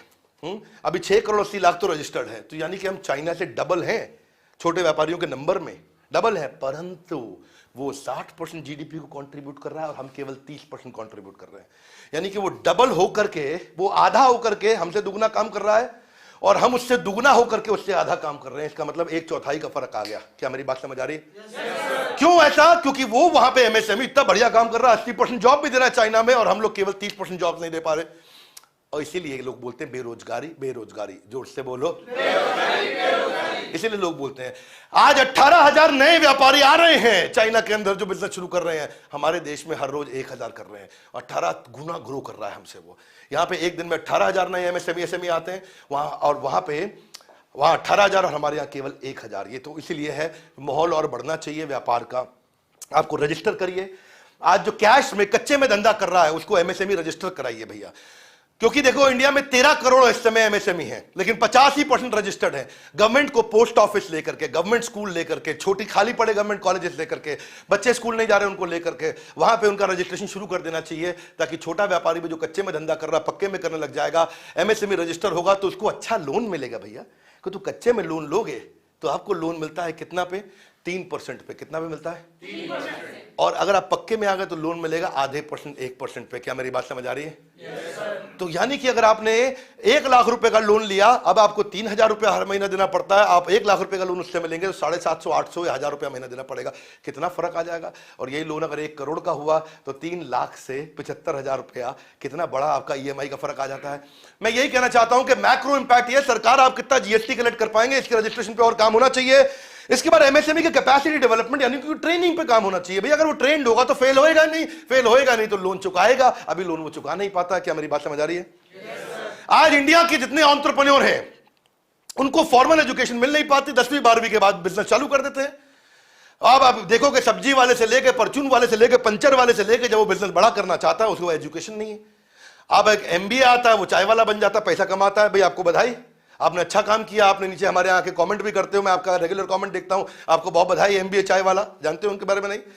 देखो एमबीए किया तो चाय के बिजनेस को भी बड़ा कर दिया, और पढ़ा लिखा नहीं तो बड़े बिजनेस को भी छोटा कर दिया। वही दिक्कत है। इसलिए उनको पढ़ाई लिखाई पे आपको, उनको कंप्लीशन पे कोई पीएलआई यानी कि परफॉर्मेंस लिंक्ड इंसेंटिव या प्रोडक्टिविटी लिंक इंसेंटिव आपको दे देना चाहिए, सब्सिडी दे देना चाहिए। भाई तो एजुकेशन लेके आ, एग्जीक्यूटिव कोर्स सरकार आप खुद चालू करो, एजुकेशन आप खुद एग्जीक्यूटिव एमबीए प्रोग्राम चालू करो, आईएम्स के साथ बात करो, एफएमएस, एक्सेलराई, सिम्बाइस से, जितने बढ़िया बढ़िया कॉलेज हैं देश में। और बड़ा बिजनेस किस लिए है? बड़ा बिजनेस से बात करें। तो सरकार को हमारा सुझाव है कि अगर आप एमएसएमई के लिए पढ़ाई का प्रावधान कर दें और उनको बिजनेस के दौरान एजुकेशन दे दें कि सैटरडे संडे के दिन वो पढ़ाई कर सकें, और वो पढ़ाई जब कंप्लीट करके सर्टिफिकेट दिखाएं तो उनको बोलो कि इस साल का तुम्हारा टैक्स माफ, इस साल का तुमको ये सब्सिडी मिल जाएगा, तो लोग करेंगे, पढ़ के आगे आएंगे। इसका इंडिविजुअल पे पढ़ने का फायदा है। और मैक्रो इंपैक्ट, क्योंकि मैं इंपैक्ट की बात करता हूं भैया, मैं किसकी बात करता हूं?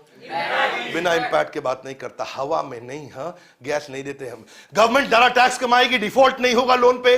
जिसने कर्जा लिया वो कर्जा चुकाएगा, वो कर्जा चुकाएगा। लेकिन अभी कर्जा कैसे चुकाए? उसको आता नहीं काम करना धंधा, क्योंकि उसने पढ़ाई नहीं करी, सीखा नहीं उसने अभी तक। तो उसमें क्या करेज है, विल है, स्किल नहीं। हाथ आगे लाइए, विल है, स्किल नहीं है। हाथ आगे लाइए, विल, स्किल। तो उसके बाद स्किल की कमी है, विल है। आगे चलते हैं। डिस्प्यूट रेजोल्यूशन आपका एक एमएसएमई समाधान योजना है, जिसमें अगर इन दोनों का झगड़ा हो जाए, ये जो दो बैठे हैं साथ में हमारे, इन दोनों का आपस में हो जाए झगड़ा, बहस कर दें दोनों आपस में, और एक दूसरे का पैसा ना चुकाए, तो आपका एमएसएमई समाधान योजना है। लेकिन समाधान वहां होता नहीं है। क्या समाधान वहां होता नहीं है? आपका वहां पे जितनी केसेस आपके पास आते हैं उसमें से आज तक आपने 10% रिजॉल्व कर पाया, और बहुत तो केसेस ही रजिस्टर नहीं हुए। इसी कारण हमारा देश 163वीं रैंक पे है। हम बहुत पीछे रह गए, क्योंकि हमारे यहाँ पे लोग पैसा दे के मार जाते हैं। क्षमा चाहता हूं, पर यह सच्चाई है, ये डेटा बताता है। आज आप चेक करो, हम Nepal, Pakistan, Iraq, Zambia, Vietnam, Mexico, इनसे पीछे चल रहे हैं। सोचो आप पाकिस्तान से भी पीछे हैं इस मामले में कि हमारे यहाँ ईमानदारी की कभी कभार कमी हो जाती है। मुझे कहते हुए बुरा लग रहा है, इसके लिए मैं हाथ जोड़ के क्षमा चाहता हूँ, पर ये हो रहा है। और इसीलिए समाधान योजना लेकर के आए, और समाधान नहीं हो रहा। 90% केस मनी रिकवरी के एमएसएमई समाधान में जो आए वो रिजॉल्व नहीं हुए। इसलिए मैं कांटा लगा रहा हूँ यहाँ पे। उनको रिजॉल्व करना चाहिए था, उसके ऊपर काम करना चाहिए। 1 लाख केस फाइल हुए तो उसमें से 10,000 रिजॉल्व होते हैं, 30,000 तो रजिस्टर नहीं, वो रिव्यू नहीं हो पाए ठीक से। इसलिए ऑल्टरनेट डिस्प्यूट रेजोल्यूशन मैकेनिज्म होना चाहिए। हाथ आगे लाइए, कैसे होगा? फिर से पूछो, कैसे होगा? अभी बताते हैं कैसे होगा जी। इसका तरीका यह है कि आज हमारे देश के अंदर जजेस कम हैं, कॉर्पोरेट कोर्ट्स हमारे यहां कमजोर चल रहे हैं। आज क्या है, हमारे पास 10 लाख लोगों में 20 जज हैं, जबकि 50 होने चाहिए कम से कम। अमेरिका में कोई कोर्ट में केस सॉल्व आता है तो वहां पे 9 महीने के अंदर सॉल्व होता है, हमारे यहाँ 9 साल में नहीं होता। तारीख पे तारीख, तारीख पे तारीख, तारीख पे तारीख। अरे सन्नी देओल का मूवी इतना साल हो गया, अभी तक तारीख मिल रही है। यही दिक्कत है, तकलीफ आ रही है। इसलिए आज हमारे को जजेस बढ़ा देने चाहिए ताकि हमारे जो डिस्प्यूट रेजोल्यूशन, देखो एक तरीका के धरना दे दो, क्या करो, हाय हाय हाय हाय, अब उससे क्या करप्शन कम हो जाएगा? जजेस बढ़ाइए भैया, करप्शन अपने आप कम हो जाएगा। देश का कैरेक्टर समझ में आता है जहां करप्शन कम होता है। बहुत बड़ा इंपैक्ट है भैया इसका। कॉन्फिडेंस आ जाएगा दुनिया भर के बिजनेसमैन ने कि इंडिया में पैसा लेके जाओ। कहां लेके जाओ? इंडिया में पैसा लेके जाओ, कोई लूटेगा नहीं आपसे पैसा। ज्यादा जॉब्स आएंगे, टैक्सेस ज्यादा होगा, इकोनॉमिक डेवलपमेंट होगा, देश अपने आप ग्रो करेगा। इसलिए मैं क्या कहता हूं कि भागीदारी से कमाई। किससे कमाई? हाँ, ग्रोथ से कमाई, गरीबी से कमाई नहीं। हाँ, दो तरह की कमाई होती है, गरीब को और गरीब करके पैसा कमा लो, या गरीब को अमीर बनाते बनाते उससे पैसा कमा लो। कौन सा कमाना है वो आपको समझना पड़ेगा। जीएसटी रैशनलाइजेशन पे मेरी कुछ प्रार्थना है, कॉर्पोरेट टैक्स पैरिटी पे। एग्रीकल्चर प्रोडक्ट को जीएसटी से मुक्त आपने किया हुआ है, बधाई। क्या? लेकिन भैया मैं ये बोल रहा हूं कि उसको जीएसटी का फायदा नहीं मिलता। हाथ आगे लाए कैसे? जब वो कुछ बेच रहा है तो जीएसटी नहीं है, लेकिन जब वो पीछे से कुछ खरीद के ला रहा है, क्या कर रहा है? मशीन लेके आ रहा है, कोई रॉ मटेरियल ला रहा है, वहां जीएसटी पे करता है और उस जीएसटी का बेनिफिट उसको बेचते वक्त मिलता नहीं है। समझ में आ रही है बात? तो वो आपको कर देना चाहिए था, उससे बड़ा फायदा होता। टैक्स का वो क्रेडिट ले सके, नहीं तो उसको ऑफसेट करने का कोई तरीका ढूंढे, इससे आपको बड़ा फायदा होता। आगे चलते हैं और बात करते हैं इससे इंपैक्ट कितना बड़ा होता। वर्किंग कैपिटल बढ़ता, वर्किंग कैपिटल बढ़ता तो उसको और कर्जा नहीं लेना पड़ता, इंटरेस्ट चुकाता, और ज्यादा लोगों को तनख्वाह रहता, ज्यादा लोगों को नौकरी देता। हाथ आगे लाई, ग्रोथ में भागीदारी। जोर से बोलो, आपसे बोल रहा हूं, जोर से बोलो, सुन नहीं रहे मेरी बात को। खाली बैठ करके मोबाइल पकड़ के बैठे हो, हाथ में आगे चलो। Cluster development. क्या? Cluster development. क्लस्टर डेवलपमेंट, इसमें हम सरकार को थोड़ा तारीफ करना चाहेंगे। हाथ आगे लाए। क्यों? देखो 33% जो इंडिया का मैन्युफैक्चरिंग आउटपुट है वो एमएसएमई से आ रहा है, छोटे व्यापारी से आ रहा है। वो 29% जीडीपी को कंट्रीब्यूट कर रहा है। आज वो 12 करोड़ लोगों को नौकरी दे रहा है। 48% एक्सपोर्ट हमारे देश का छोटा व्यापारी कर रहा है। आपने एक अच्छा लॉन्च किया आज scheme, one station one product concept of clusterisation, यानी कि एक जगह पे एक ही प्रोडक्ट बनेगा, वहां जितने व्यापारी आएंगे वो एक ही चीज बनाए। मेरी बात नहीं समझे? समझ पा रहे भैया? सब लोग ध्यान दें, मैं इजी कर दूं उसको, और कोई बात ना समझ में आए अभी प्रश्न कर लो, यही क्वेश्चन कर लो ताकि बाकी लोग को भी समझ में आ जाए। देखो मेरी एक्सपेक्टेशन जो क्लस्टर बेस्ड डेवलपमेंट की थी वो मिल गई आपसे, वो पूरी हुई। इसके लिए हम सरकार के लिए ताली बजाना चाहते हैं, सरकार को बधाई कि आपने अच्छा काम किया। मैं आपको समझा देता हूं। हाथ आगे क्या होता है ये? मैं बताता हूं क्या होता है। चाइना में 100 शहर हैं ऐसे। कितने? 100 शहर है। फर्नीचर का अलग शहर, कपड़ों का अलग शहर, मोबाइल का अलग शहर, बिजली का अलग शहर, खिलौनों का अलग शहर, टाइल का अलग शहर। ऐसे ही जब वो शहर बन जाता है तो उस शहर में आपको खरीदना, बेचना, एम्प्लॉय लाना, कोई स्किल्ड लेबर लेके आना, आपस में ट्रांसपोर्टेशन करना, आपस में लॉजिस्टिक्स करना। ट्रक आपको अभी 1000 किलोमीटर नहीं लेके जाना है, 2 किलोमीटर लेके जाना है, 2 किलोमीटर बाद आपको सामान पकड़ा देना है वहां पे। तो भैया आप समझ रहे हो, 2000 किलोमीटर और 2 किलोमीटर ट्रक में जाने आने का खर्चा बढ़ा के घटा? थोड़ा घटा के बहुत घट गया, बहुत घट गया कि खत्म ही हो गया। ये है मुद्दा मेरा, इसको बोलते क्लस्टराइजेशन। 80% रीजन जो है वो पोर्ट के नजदीक है चाइना में, ताकि एक्सपोर्ट भी हो जाए।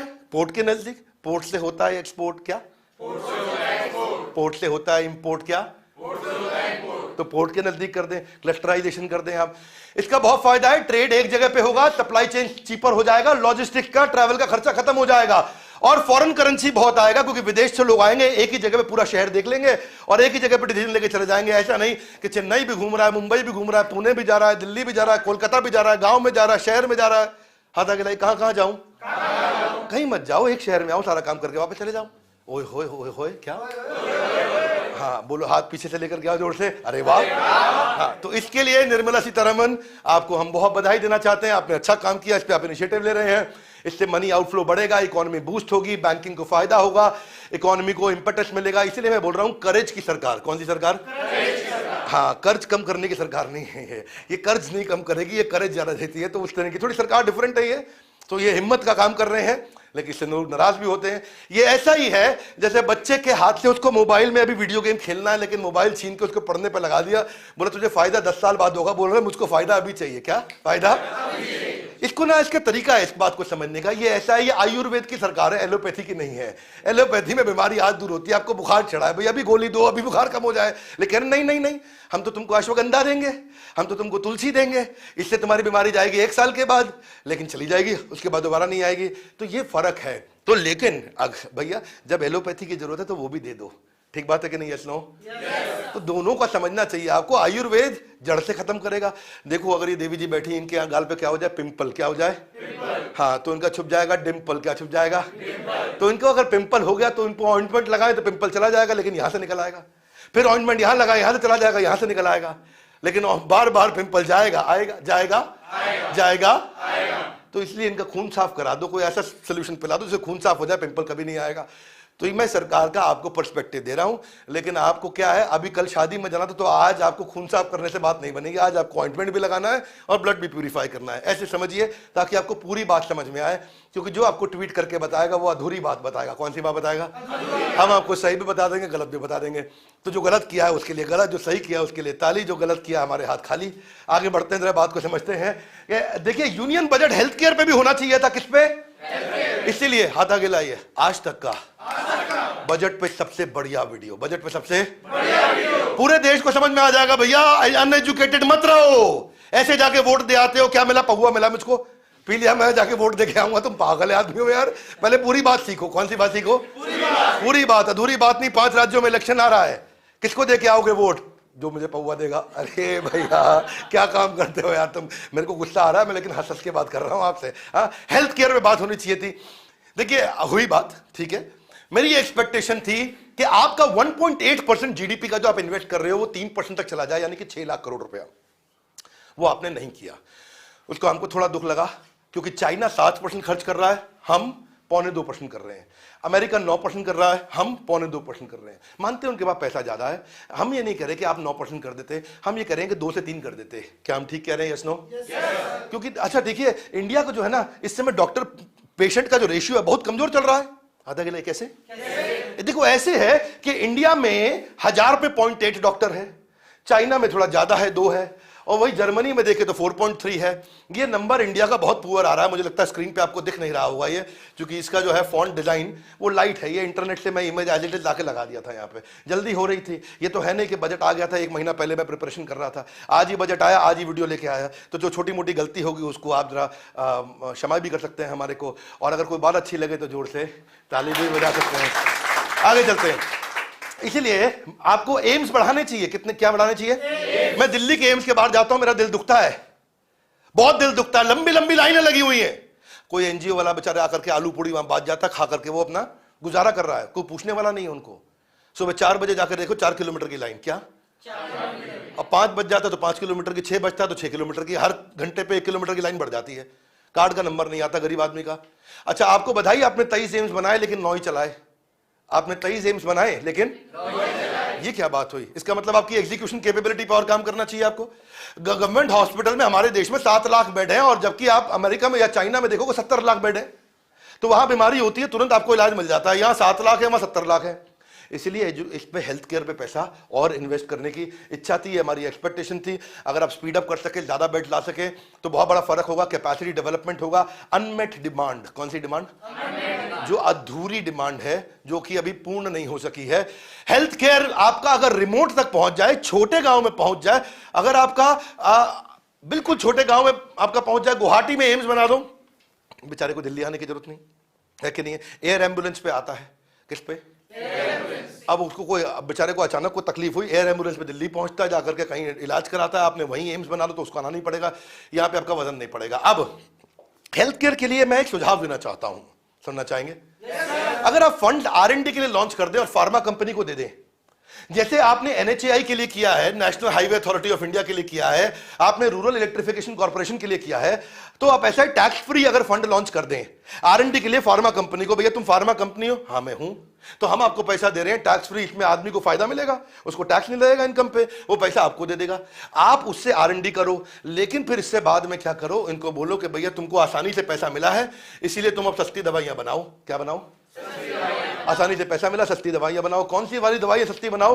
खास तौर से वो जो बिल्कुल लाइफ सेविंग ड्रग्स होती हैं, क्योंकि एक्सपेंसिव लाइफ सेविंग ट्रीटमेंट है। इसको जरा मिटा देता हूं साथ साथ, ऑटोमेटिक नहीं होगा। मैं बोला ना एडिटिंग नहीं हो रही है आज क्या लाइव आ रहा हूं। कैसे आ रहा हूं? बिल्कुल ठीक। आपका ये स्पाइनल मस्कुलर एट्रोफी, एक बेचारे लड़के को हमारे देश में क्या हो गया, 15 करोड़ रुपए का इलाज उसका। अब एक इंडियन बच्चे को जब बेहोश बड़ी तकलीफ आई, एक और बीमारी न्यूरोब्लास्टोमा, ये बोन मैरो की होती है, इसमें 15 लाख रुपए की एक डोज चलती है, 48 डोज देनी पड़े, 7 करोड़ रुपए लग जाता है उसका। इसको बोलते हैं लाइफ सेविंग ड्रग। जोर से बोले, क्या बोलते हैं? लेकिन अगर आपने फार्मा कंपनी के बॉन्ड का ऐसे पैसा डाल दिया उनके R&D के लिए और उनके साथ में कंपल्शन ले लिया, तुमको पैसा सस्ता दे रहे, तुम दवाई सस्ती बनाओ, दवाई कितना फर्क पड़ जाएगा आम आदमी को। आम आदमी भी कमाएगा, फार्मा कंपनी भी कमाएगी, बीमारी भी दूर हो जाएगी और सरकार भी कमाएगी। हाथ आगे लाइए, ग्रोथ में भागीदारी। नहीं समझ रहे बात को? हम बोल रहे हैं ग्रोथ में भागीदारी, इसीलिए सामने वाले को बढ़ाओ। और हम तो क्या कहते हैं भैया, हमेशा मेरिटोक्रेसी। कौन सी क्रेसी? हाँ, मेरिटोक्रेसी की एडवोकेसी करते हैं हम।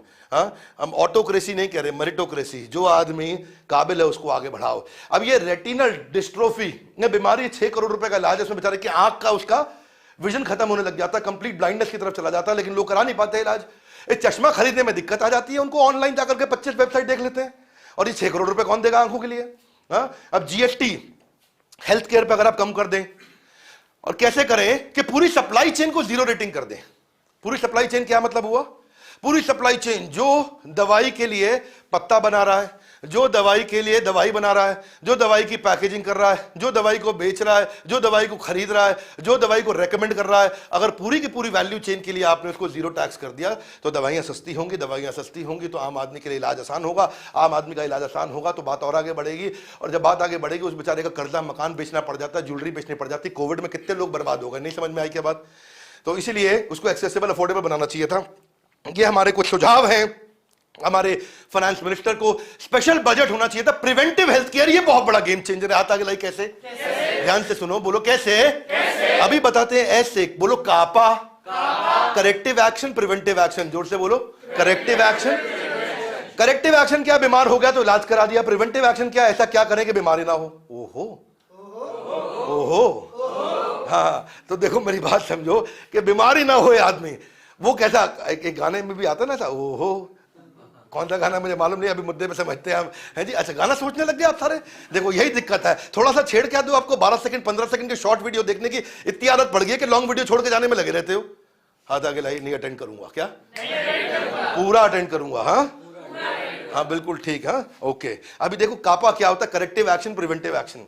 करेक्टिव एक्शन, प्रिवेंटिव एक्शन क्या है? एक ऐसा बजट डाल दीजिए भाई प्रिवेंटिव हेल्थ केयर के लिए कि एक आदमी का जिसकी 40 साल की उम्र हो जाए, उसका फुल बॉडी स्क्रीन टेस्ट हो जाए बढ़िया से, उसका आप LFT, KFT, blood test, urine test, सारे टेस्ट फटाफट ऊपर से नीचे के हो जाए, और उसको आप राशन कर दो, थोड़ा उसको कोई सब्सिडाइज कर दो या फ्री दे दो सरकारी अस्पताल में, और उसको आधार के साथ लिंक कर दो। अब जिस आदमी को पहले ही पता चल गया भैया मुझको ये बीमारी होने वाली है, तो वो इलाज करा लेगा, खाने पीने में बरत लेगा, वो पूरा अच्छे से तेल घी नहीं लेगा, वगैरह वगैरह जो जो करना है, उसको एक्सरसाइज चालू कर देगा, उसका KFT, LFT। नहीं तो भैया ये तो आप प्री डायबिटिक हो रहा हो, अगर टेस्ट करा रहे हो तो पता चलेगा, नहीं टेस्ट करा तो अचानक दिक्कत हो जाती है। एक बार किडनी उड़ गई तो भाई फिर वापस नहीं आती किडनी, आपको बता दें। हाँ, लीवर का सिरोसिस हो जाता है, किडनी फेल हो जाती है, क्रेटिनिन बढ़ जाता है, गेम ओवर हो जाता है, कार्डियक अरेस्ट ना हो जाए उस आदमी को। तो अगर आपने 40 साल की उम्र के ऊपर कर दो, क्योंकि देश के अंदर 3 लाख करोड़ रुपया दवाई पे जा रहा है। कितना? 3 लाख करोड़। इसमें कम से कम 1/3 यानी कि 1 लाख करोड़ रुपया बच जाएगा। 1 लाख करोड़ रुपया अगर बच गया, और टेस्ट में आपका उतना पैसा लग नहीं सकता, उसको भी हम बोल रहे हैं राशनिंग कर दो आप। अगर आपने राशनिंग करके थोड़ा सब्सिडाइज कर दिया, सरकारी अस्पताल में पूरी बॉडी का टेस्ट कर दिया आपने, उसका गेम चेंज। कम से कम 1 लाख करोड़ रुपया देश का दवाइयों के अंदर बचेगा। आगे चलते हैं। एम्प्लॉयमेंट जनरेशन, जिसके ऊपर पूरा विपक्ष बोल रहा है कि आपने देश को बेरोजगार बना दिया है। क्या यह बात सच है? कुछ हद तक सच है। क्या यह बात झूठ है? कुछ हद तक बताते हैं सच है कि झूठ है। अटेंड करिए ध्यान से। अपस्किलिंग और रीस्किलिंग की दिक्कत थी भैया। गवर्नमेंट ने 3000 करोड़ रुपया स्किल इंडिया पे, स्किलिंग मूवमेंट पे खर्च किया। कितना?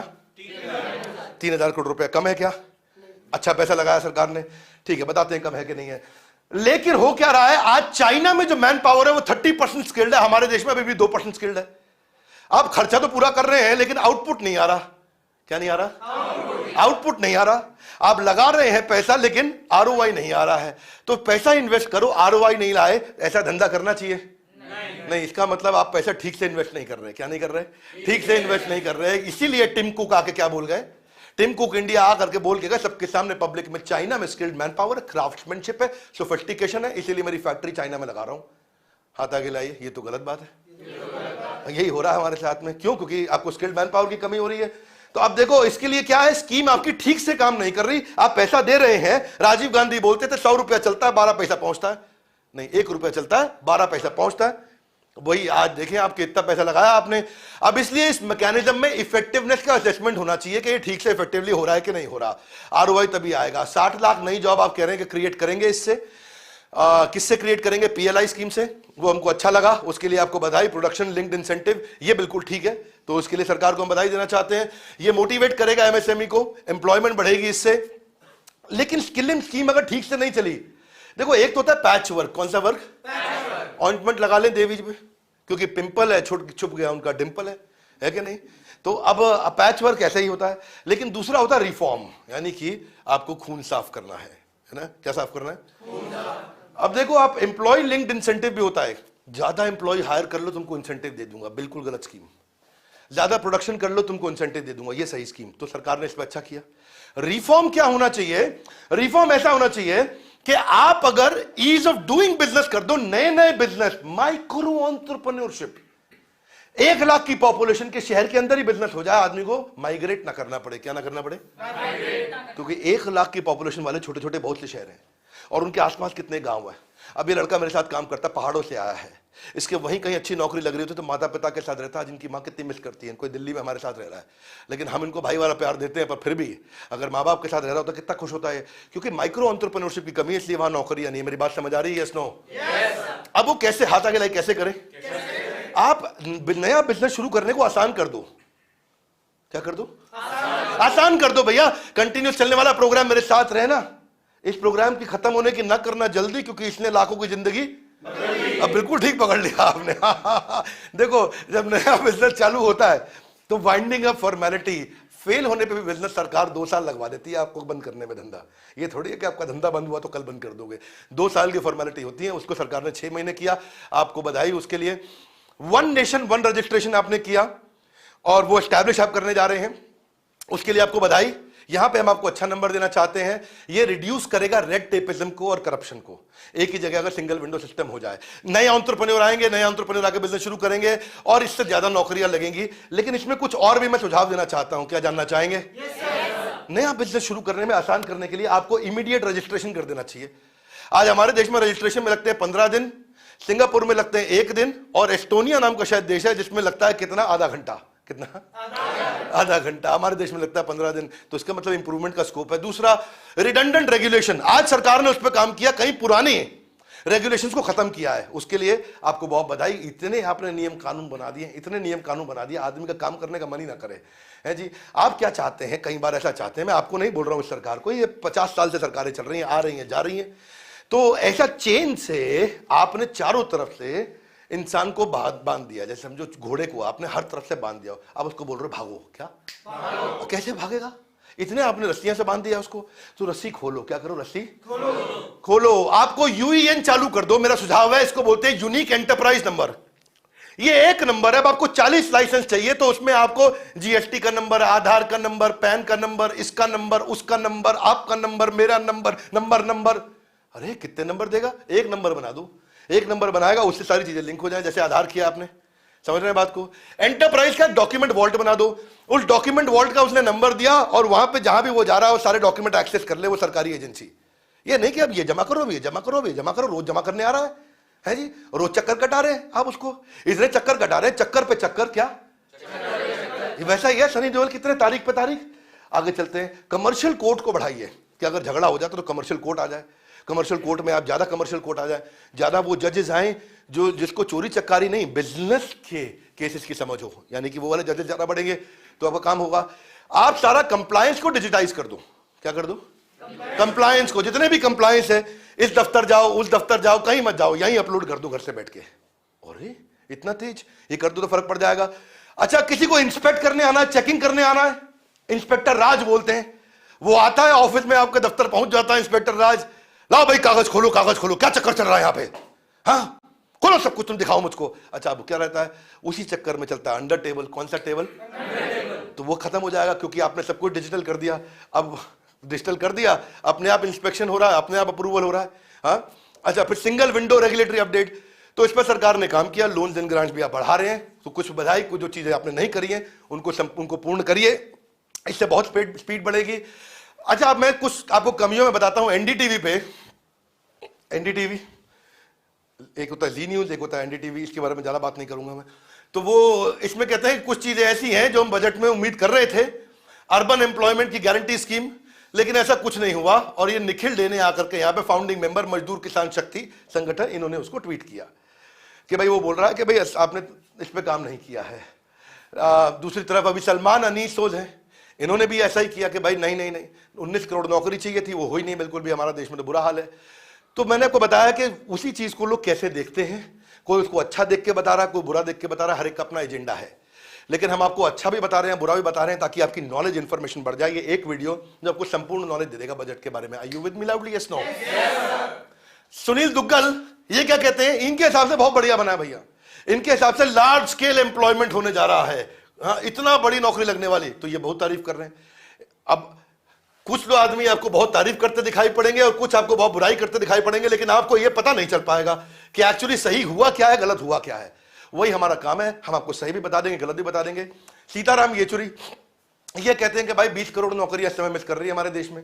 मनरेगा में पैसा आपने थोड़ा और कम कर दिया, आपने उसको बढ़ा देना चाहिए था, बल्कि आपने तो हत्या कर दिया हमारे देश में लाइवलीहुड की एक नौजवान के। तो नौजवान का आपने बुरा हाल कर दिया, आपने तो मार दिया, पूरे देश को बर्बाद कर दिया। सीताराम येचुरी साहब है, तो वो भी अपनी बात रख रहे हैं।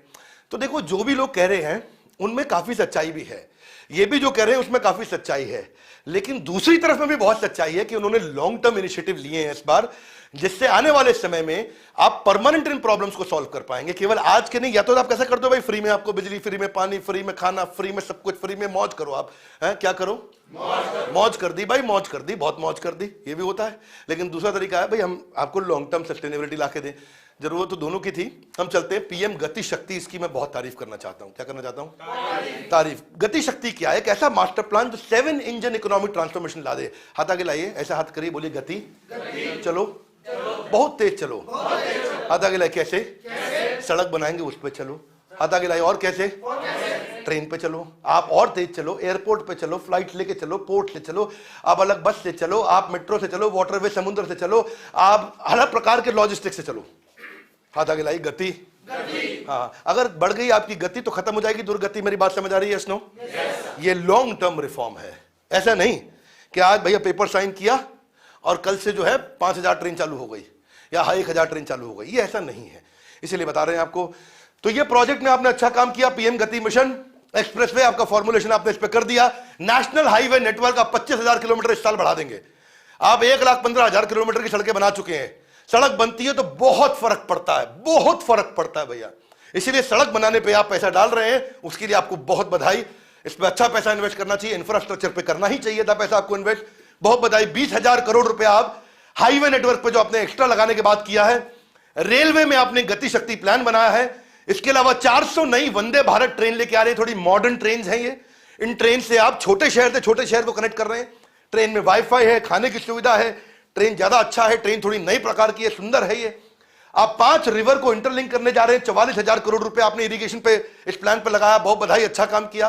65 लाख लोगों को आप पीने लायक पानी देंगे, उनको सोलर पावर देंगे, बहुत बढ़िया है। इसके लिए इंडिया में 100 कार्गो टर्मिनल, ये बहुत अच्छा काम हुआ। अगर ये काम हो सके, पीएम आवास योजना पे भी आपने कुछ बताया, 48,000 करोड़ रुपया। तो ये मैं, लेकिन फिर भी इतना करने के बाद भी हम चाइना से बहुत पीछे हैं। कैसे हम कवर करेंगे, इन चीजों को जानना जरूरी है। आज हमारे यहां 7% की ग्रोथ है, चाइना में 6%, साउथ कोरिया में 6% की है। इसमें हम आज ये बताएंगे कि अगर हम साउथ कोरिया से तेज ग्रो कर रहे हैं, आज मैं इसमें बताऊंगा कि इस मामले में हमारा जो ग्रोथ रेट है वो चाइना से भी ज्यादा है, वो 6% पे है। क्या मेरी बात समझ आ रही? तो जो आपने इंफ्रा पे पैसा लगाया उससे हमारा ग्रोथ रेट आपने चाइना से तेज किया है, साउथ कोरिया से तेज किया है, और इसका बहुत बड़ा बेनिफिट है। इसलिए अगर पूरे के पूरे वीडियो में एक चीज की मुझे तारीफ करनी है सबसे ज्यादा, तो मैं इस पे खुल के तारीफ करूंगा, और इस पे जोरदार ताली बजाई जा सकती है, बहुत जोरदार ताली बजाई जा सकती है, क्योंकि आपने हमारे ग्रोथ रेट को खुल के बढ़ाया। हाथ आगे लाए और समझाओ। समझ नहीं आया? समझाते हैं आपको। आपका जो 7.5 लाख करोड़ का जो पैसा लगाया आपने इसके ऊपर, इंफ्रा पे, कितना? ये कैसे लगाया है? इससे नौकरी तो मिली नहीं मुझको, मैं तो बेरोजगार हूं। आपका वीडियो देख रहा हूं इंटरनेट पे पैसा लगा करके, मेरा क्या फायदा हुआ? आप तो ताली बजा के चले गए बिंद्रा जी, नहीं, इससे फायदा होगा आपका। ये 7.5 लाख करोड़ में आपको 2.5 का मल्टीप्लायर मिलता है, यानी कि 40% इसमें से जो पैसा है, यानी कि 7.5 लाख करोड़ का 40% 3 लाख करोड़ हो गया। मैं ठीक नंबर दे रहा हूं? और 3 लाख करोड़ यानी कि 40% 3 लाख करोड़ रुपए की नौकरियां लग जाएंगी इसमें।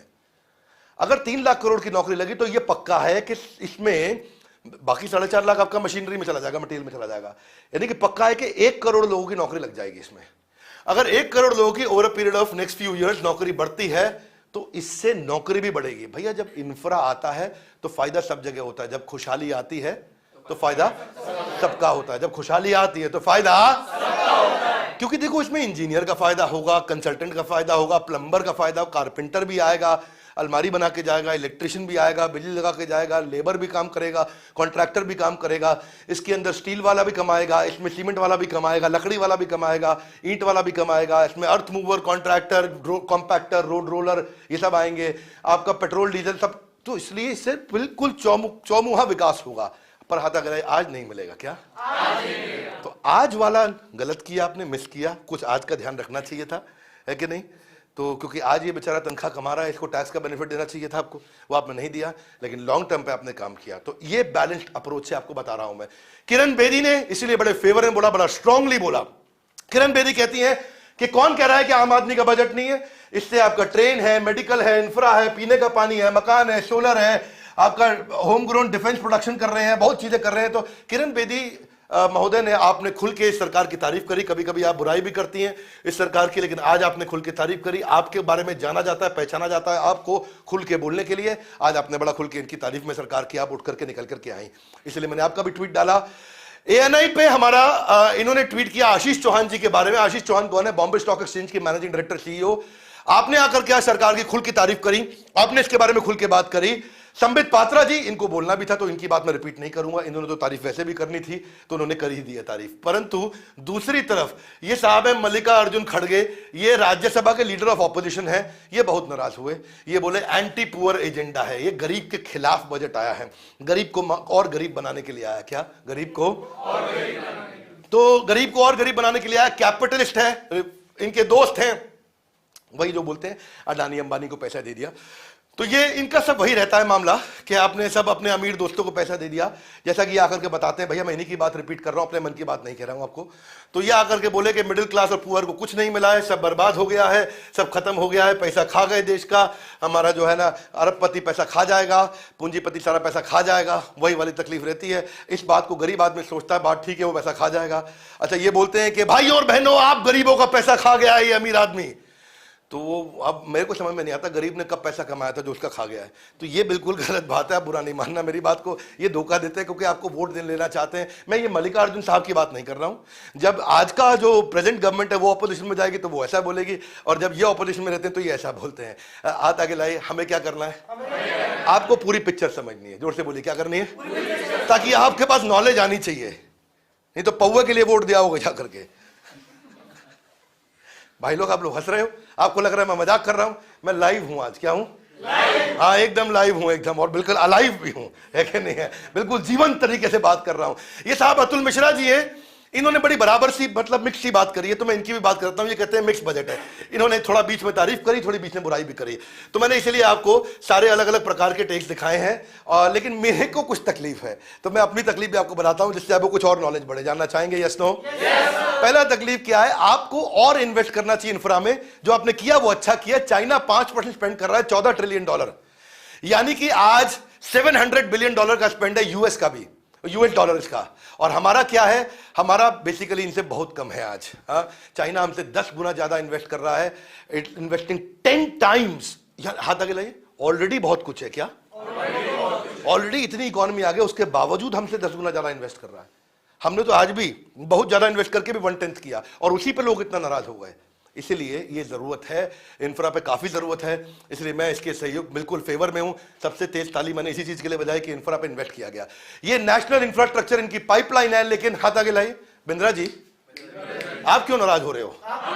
मैं नाराज इसलिए हो रहा हूं क्योंकि आप पैसा लगा देते, काम कंप्लीट नहीं कर पाते। क्या नहीं कर पाते?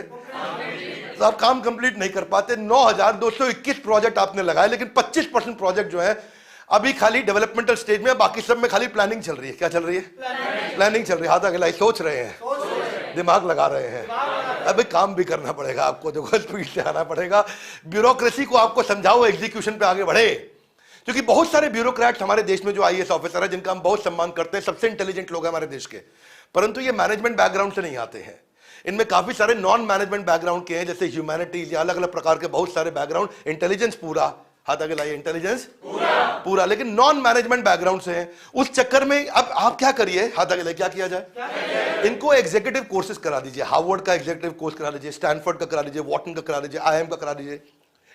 स्पीड बढ़ानी है। क्या बढ़ानी है? स्पीड। हाँ, अब अच्छा, इनकी और तकलीफ क्या है? ये पेपर साइन करें तो सीएजी, सीवीसी, सीबीआई पूछे इनसे आकर के, वो आपने ठीक किया है, लेकिन पेपर वापस जल्दी से साइन करके आए, फटाफट तेज चले काम है, तेज करे। हाथ आगे, ये कब करना है? कल करना था, आज कर दो। कल करना था, आज कर दो। बहुत स्पीड से काम होना चाहिए, क्योंकि जितना आप डिले करते हैं उतना पैसा लगता है आपका। 4 लाख करोड़ रुपए इस चक्कर में खराब हो गया। अच्छा, ये समस्या केवल इस सरकार की नहीं है, ये कोई सी भी सरकार आती है उसकी समस्या है। हमारे देश में स्पीड आपको और चाहिए है, तो स्पीड लाने के लिए एवरेज डिले से क्या होता है, 4 साल के डिले पे आपका 4 लाख करोड़ रुपया खराब हो गया। कितना? 4 लाख करोड़। प्रोजेक्ट आपने सैंक्शन कर दिया, कंप्लीशन हुआ नहीं है। अच्छा, क्या होता है, अमूमन जिसकी सरकार आती है, जब वहां पे उनका इलेक्शन आने लगता है तो वहां प्रोजेक्ट बहुत तेज चलने लग जाता है। तो ये भी एक समस्या आती है, ये सच्चाई है। अब वो सरकार किसी की भी हो, पर सच्चाई यही है। क्या आप मेरी बात मानते हैं? Yes no? तो केवल प्रोजेक्ट अनाउंस ना करें, उसके कंप्लीशन पे काम करें। अब आगे चलते हैं, किसानों के लिए क्या है इस देश में? जोर से बोलिए। बहुत कुछ है, किसानों के लिए भी कुछ कुछ है। 2,37,000 करोड़ रुपया, 2.37 लाख करोड़ रुपया डायरेक्ट पेमेंट एमएसपी का दिया गया है, जो कि 2.25 करोड़ किसानों को दिया जाएगा, यानी कि पैसा गया है। आपके किसान ड्रोन पे आपने काम किया, जिससे क्रॉप का असेसमेंट हो जाए। आपने डिजिटाइजेशन पे इस बार काम किया। इंसेक्टिसाइड या न्यूट्रिएंट अगर स्प्रे करने तो वो भी ड्रोन से हो जाए। आदमी कब तक अंदर घूमता रहेगा, बुरा हाल होता रहता है बेचारे का। हाँ, तो सेंटर ने किसान ड्रोन पे काफी काम किया, इस बार बातचीत किया। केमिकल फ्री नेचुरल फार्मिंग पे आपने काम किया, उसके लिए आपको बधाई। लेकिन राकेश टिकैत जी आपसे बहुत नाराज रहे, उन्होंने बहुत गुस्सा किया। आज आकर के काफी बातचीत आपके खिलाफ करके गए राकेश टिकैत जी। राकेश टिकैत जी कहते हैं कि भाई आपका 2,48,000 करोड़ रुपए था, उसको 2,37,000 करोड़ कर दिया। क्यों पैसा कम कर दिया भाई, क्यों कर दिया? तो राकेश टिकैत जी को नाराज होना भी था, तो इसलिए मैंने बताया, उन्होंने इसको नंबर नहीं दिया अच्छे। ये वैसे माना भी जाएगा कि एग्रीकल्चर पे बहुत ज्यादा पैसा नहीं लगाया, जो कि मैं सोच रहा था करेंगे। हाथ आगे, क्यों? क्योंकि पंजाब और उत्तर प्रदेश के इलेक्शन थे और सबको लग रहा था कि इलेक्शन होगा तो सरकार आगे खूब पैसा बांटेगी ताकि किसान हमको वोट दे। वो आपने नहीं किया। ये पता नहीं इतनी हिम्मत इस सरकार के पास कैसे है, ये डरते नहीं किसी से, इनको जो करना है कर डालते हैं। ये सही है कि गलत है, मैं ये कहूंगा कम से कम उतना तो है जितना पिछली बार था, उतना आपने दिया है इस बार भी। तो योगेंद्र यादव जी काफी ज्यादा नाराज रहे। ये कहते हैं अविश्वसनीय रहा ये ओवरऑल बजट जो एग्रीकल्चर का है वो खत्म ही हो गया। ऐसा लग रहा है कि जैसे इन्होंने बोला कि हमारे को अब जो है ना अनाज नहीं खाना है, ड्रोन खाना है। क्या खाना है? हाँ, ये कह रहे हैं कि आप क्या बनाया? बोला ड्रोन बनाया। कौन सा ड्रोन? शाही ड्रोन, मटर ड्रोन, आलू ड्रोन, गोभी ड्रोन है जी। गोभी ड्रोन का पराठा खाएंगे आज हम। कौन सा पराठा? ड्रोन का पराठा खाएंगे। इडली ड्रोन डोसा, अरे नया में नहीं हुआ है। तो योगेंद्र यादव जी काफी नाराज रहे, पर कोई बात नहीं, आपको अधिकार है, आप नाराज हो सकते हैं, क्योंकि डेमोक्रेसी है। क्या है? डेमोक्रेसी में किसी को भी अपने बात रखने का हक है। आपने अपनी बात को रखा। एक्सपेंडिचर के जो मेजर आइटम थे समझा देता हूं मैं आपको। पहले फर्टिलाइजर में पिछले साल आपका 79,000 करोड़ बजट किया था, पर उससे ज्यादा इन्होंने खर्च किया। पिछले साल की बात बता रहा हूं, 1,40,000 करोड़ खर्च कर दिए। सोचा था कि 80,000 लगाएंगे, 1,40,000 लगा दिया। इस साल इन्होंने फिर 1,05,000 करोड़ कर दिया उसको, कि भाई 1,05,000, अब इसे ज्यादा लगाएंगे कम लगाएंगे वो देखते हैं इस साल। ये उन्होंने बोला है, ये बजट है, ये एक्सपेंडिचर नहीं है, ये बजट है। हर गृहिणी भी घर पे बजट बनाती है कि भाई मैं बिग बाजार जा रही हूं, थोड़ा पैसे दे दो, तो पता कितना चाहिए? मेरा बजट है 20,000 का। बोलो ठीक है, ले लो, और क्रेडिट कार्ड भी दे दो। तो बजट 20,000 का बना के गई, पर वहां 35 खर्च कराई। ये भी तो होता है ना कि नहीं होता गृहिणी का, है ना? तो ऐसे ही इन्होंने, निर्मला ताई ने भी अपना बजट अच्छा बनाया है। तो देवी जी का बजट है ये कि मैं इतना खर्च करूंगी, हो सकता है कम करे, हो सकता है ज्यादा करे, बात की बात है। एग्रीकल्चर एलाइड एक्टिविटीज में आपने 1,48,000 करोड़ का बजट बनाया था, पर आपने 1,47 उतना ही खर्च भी कर दिया। इस बार आपने थोड़ा उसको बढ़ा दिया, बोला थोड़ा बहुत और बढ़ा देते हैं इसको। आपने 1,47 को 1,51 कर दिया। रूरल डेवलपमेंट में 1,94,000 करोड़ का आपने बजट बनाया, आपने 2,06,000 करोड़ खर्च भी किए। हाँ, यानी कि बढ़ा के खर्च किए। क्या किए? इस बार आपने फिर उतना ही डाल भी दिया कि जितना खर्च किया उतना तो कम से कम डाल देते, जितना पिछली बार लगा उतना इस बार भी दे देते हैं। अच्छा किया, ठीक है, कम से कम। तो मतलब ये है, हाथ आगे लाइए, क्या मतलब हुआ? बढ़ाया नहीं, घटाया नहीं, वही छोड़ा है। तो इनका बेसिकली इस बार ना मिलेट्स पे ज्यादा फोकस है कि मिलेट्स इस समय साउथ इंडिया में बहुत बन रहे थे और थोड़ा खाने में अच्छा रहता है और कॉम्प्लेक्स कार्बोहाइड्रेट है और बनाने में किसान को काफी कमाई भी होती है इससे, तो सेहत के लिए मिलेट अच्छे रहते हैं। आप भी खाइए और सरकार चाहती भी आप मिलेट खाएं, इसलिए सरकार मिलेट ज्यादा बना भी रही है। तो इस समय आलू का पराठा नहीं खाना है, मिलेट्स खाइए। केमिकल फ्री नेचुरल फार्मिंग पे बात कर रहे हैं ये, और नेचुरल जीरो बजट फार्मिंग, इसका मतलब क्या होता है जी? कोई पेस्टिसाइड नहीं डालेंगे, कोई कीटनाशक नहीं डालेंगे, कोई आपको इसके अंदर कोई केमिकल नहीं डालेंगे, कोई जहर डाल करके कीड़े को नहीं मारेंगे। उसके बिना खाना कैसे बनाया जाए, इस पर बातचीत हो रही है। कह रहे हैं कि कॉलेज वाले तुम पढ़ाते क्यों नहीं उसके ऊपर? है, पढ़ाया करो तुम इसके ऊपर, खूब पढ़ाओ, ऐसा करे, खूब बातचीत हो रही है ना। लेकिन मेरे विचार में आपने रेजिस्ट किया है फ्री में पैसा बांटने के लिए। क्या किया है?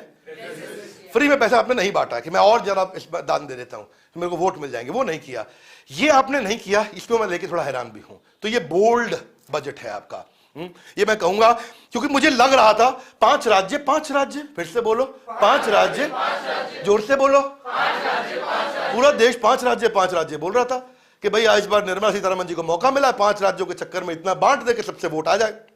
जो आपने नहीं किया, मुझे उम्मीद थी कि आप ऐसा करते हैं, लेकिन आपने नहीं किया। तो ये एक अच्छी बात है, बड़ी हिम्मत वाली बात है। हो सकता है आपको उसको नुकसान भी सहना पड़े, हो सकता है पंजाब के लोग, उत्तर प्रदेश के लोग नाराज हो जाएं कि आपने कुछ एक्स्ट्रा क्यों नहीं दिया हमको। तो गवर्नमेंट ने एक और कमी छोड़ दी कि 2018 में आपने कहा था कि मैं किसान की इनकम डबल कर दूंगे, लेकिन वो आप नहीं कर पाए। क्षमा चाहता हूं मैं, आप वो नहीं कर पाए। आपका जो बजटेड एक्सपेंस था वो उतना ही है जो पिछली बार का है, उसमें कोई ग्रोथ नहीं है, वैसे का वैसा रखा है आपने। और फूड प्रोसेसिंग वालों के लिए आपने थोड़ा एक्स्ट्रा पैसा स्पेंड किया है, यानी कि 2.25 टाइम्स आपने एक्स्ट्रा स्पेंड किया है। अच्छा, इसको क्षमा चाहता हूं, मिटाना भूल गया था मैं, क्योंकि लाइव चल रहा है ना, आपको तो पता ही है इस बार, तो थोड़ा एडिटिंग नहीं है तो आप काम चला लेना इसमें। आगे चलते हैं। यूनियन बजट एजुकेशन पे, एजुकेशन पे क्या मिल रहा है? आखिरी है, सुनना चाहेंगे? Yes no? उत्साह बढ़ाएंगे? Yes no? एजुकेशन और एडटेक, हाँ कमाल हो गया जी। इसमें आपने 1 ट्रिलियन रुपीस यानी कि 1 लाख करोड़ रुपए आपने पहली बार देश के इतिहास में एजुकेशन पे लगाया। हा? अच्छा लगा सुन के। रुको रुको रुको, अभी ताली मत बजाओ, ये बहुत ज्यादा नहीं है क्योंकि पिछली बार इससे थोड़ा ही कम था, है ना। तो ये 17% ज्यादा है पिछली बार से, लेकिन आपने ताली बजाई, कोई बात नहीं, कोई दिक्कत नहीं है। लेकिन आपको बता रहा हूं, ऐसे मैंने जोर से 1 लाख करोड़ बोला तो आपने ताली बजा दी, आपको लगा बहुत ज्यादा लगा दिया, नहीं और ज्यादा लगाना चाहिए था। इसलिए ताली आप वापस भी लेना चाहें तो ले सकते हैं अपनी, क्योंकि हमारी इच्छा थी कि इस पर और लगाया जाए, स्किलिंग पे, डिजिटलाइजेशन पे और खर्च किया जाना चाहिए था। हाथ आगे लाई, क्यों? क्योंकि एजुकेशन रिफॉर्म पे जो आपने अनाउंसमेंट किए हैं उसमें कुछ तो बहुत अच्छे हैं, फिर भी कमी है। जो कमी है वही बताऊंगा, जो अच्छा है वही बताऊंगा। सुनना चाहेंगे? भैया यूट्यूब पे लाइव लोग देख रहे हैं, बताओ। देख रहे हैं? हाँ जी, हाँ त्यागी जी बताओ। चल रहा है इस समय? हाँ, लोग देख रहे हैं ना, ठीक है। उनको बोलो शेयर करते रहे वीडियो, है? आप भी बोलो, मैं भी बोल रहा हूं, सारे बोलो, क्या करो? शेयर करो भाई वीडियो। हाथ आगे लाइक, क्यों? इससे आपको जानकारी मिलेगी। इसका पता नहीं तुमको पहुए पे वोट दे आएगा जाके, इसका बहुत गड़बड़ लगता है मुझको। इसको पौवा मिलता है, जाके वोट दे आता है। आगे से नहीं करना, ठीक है?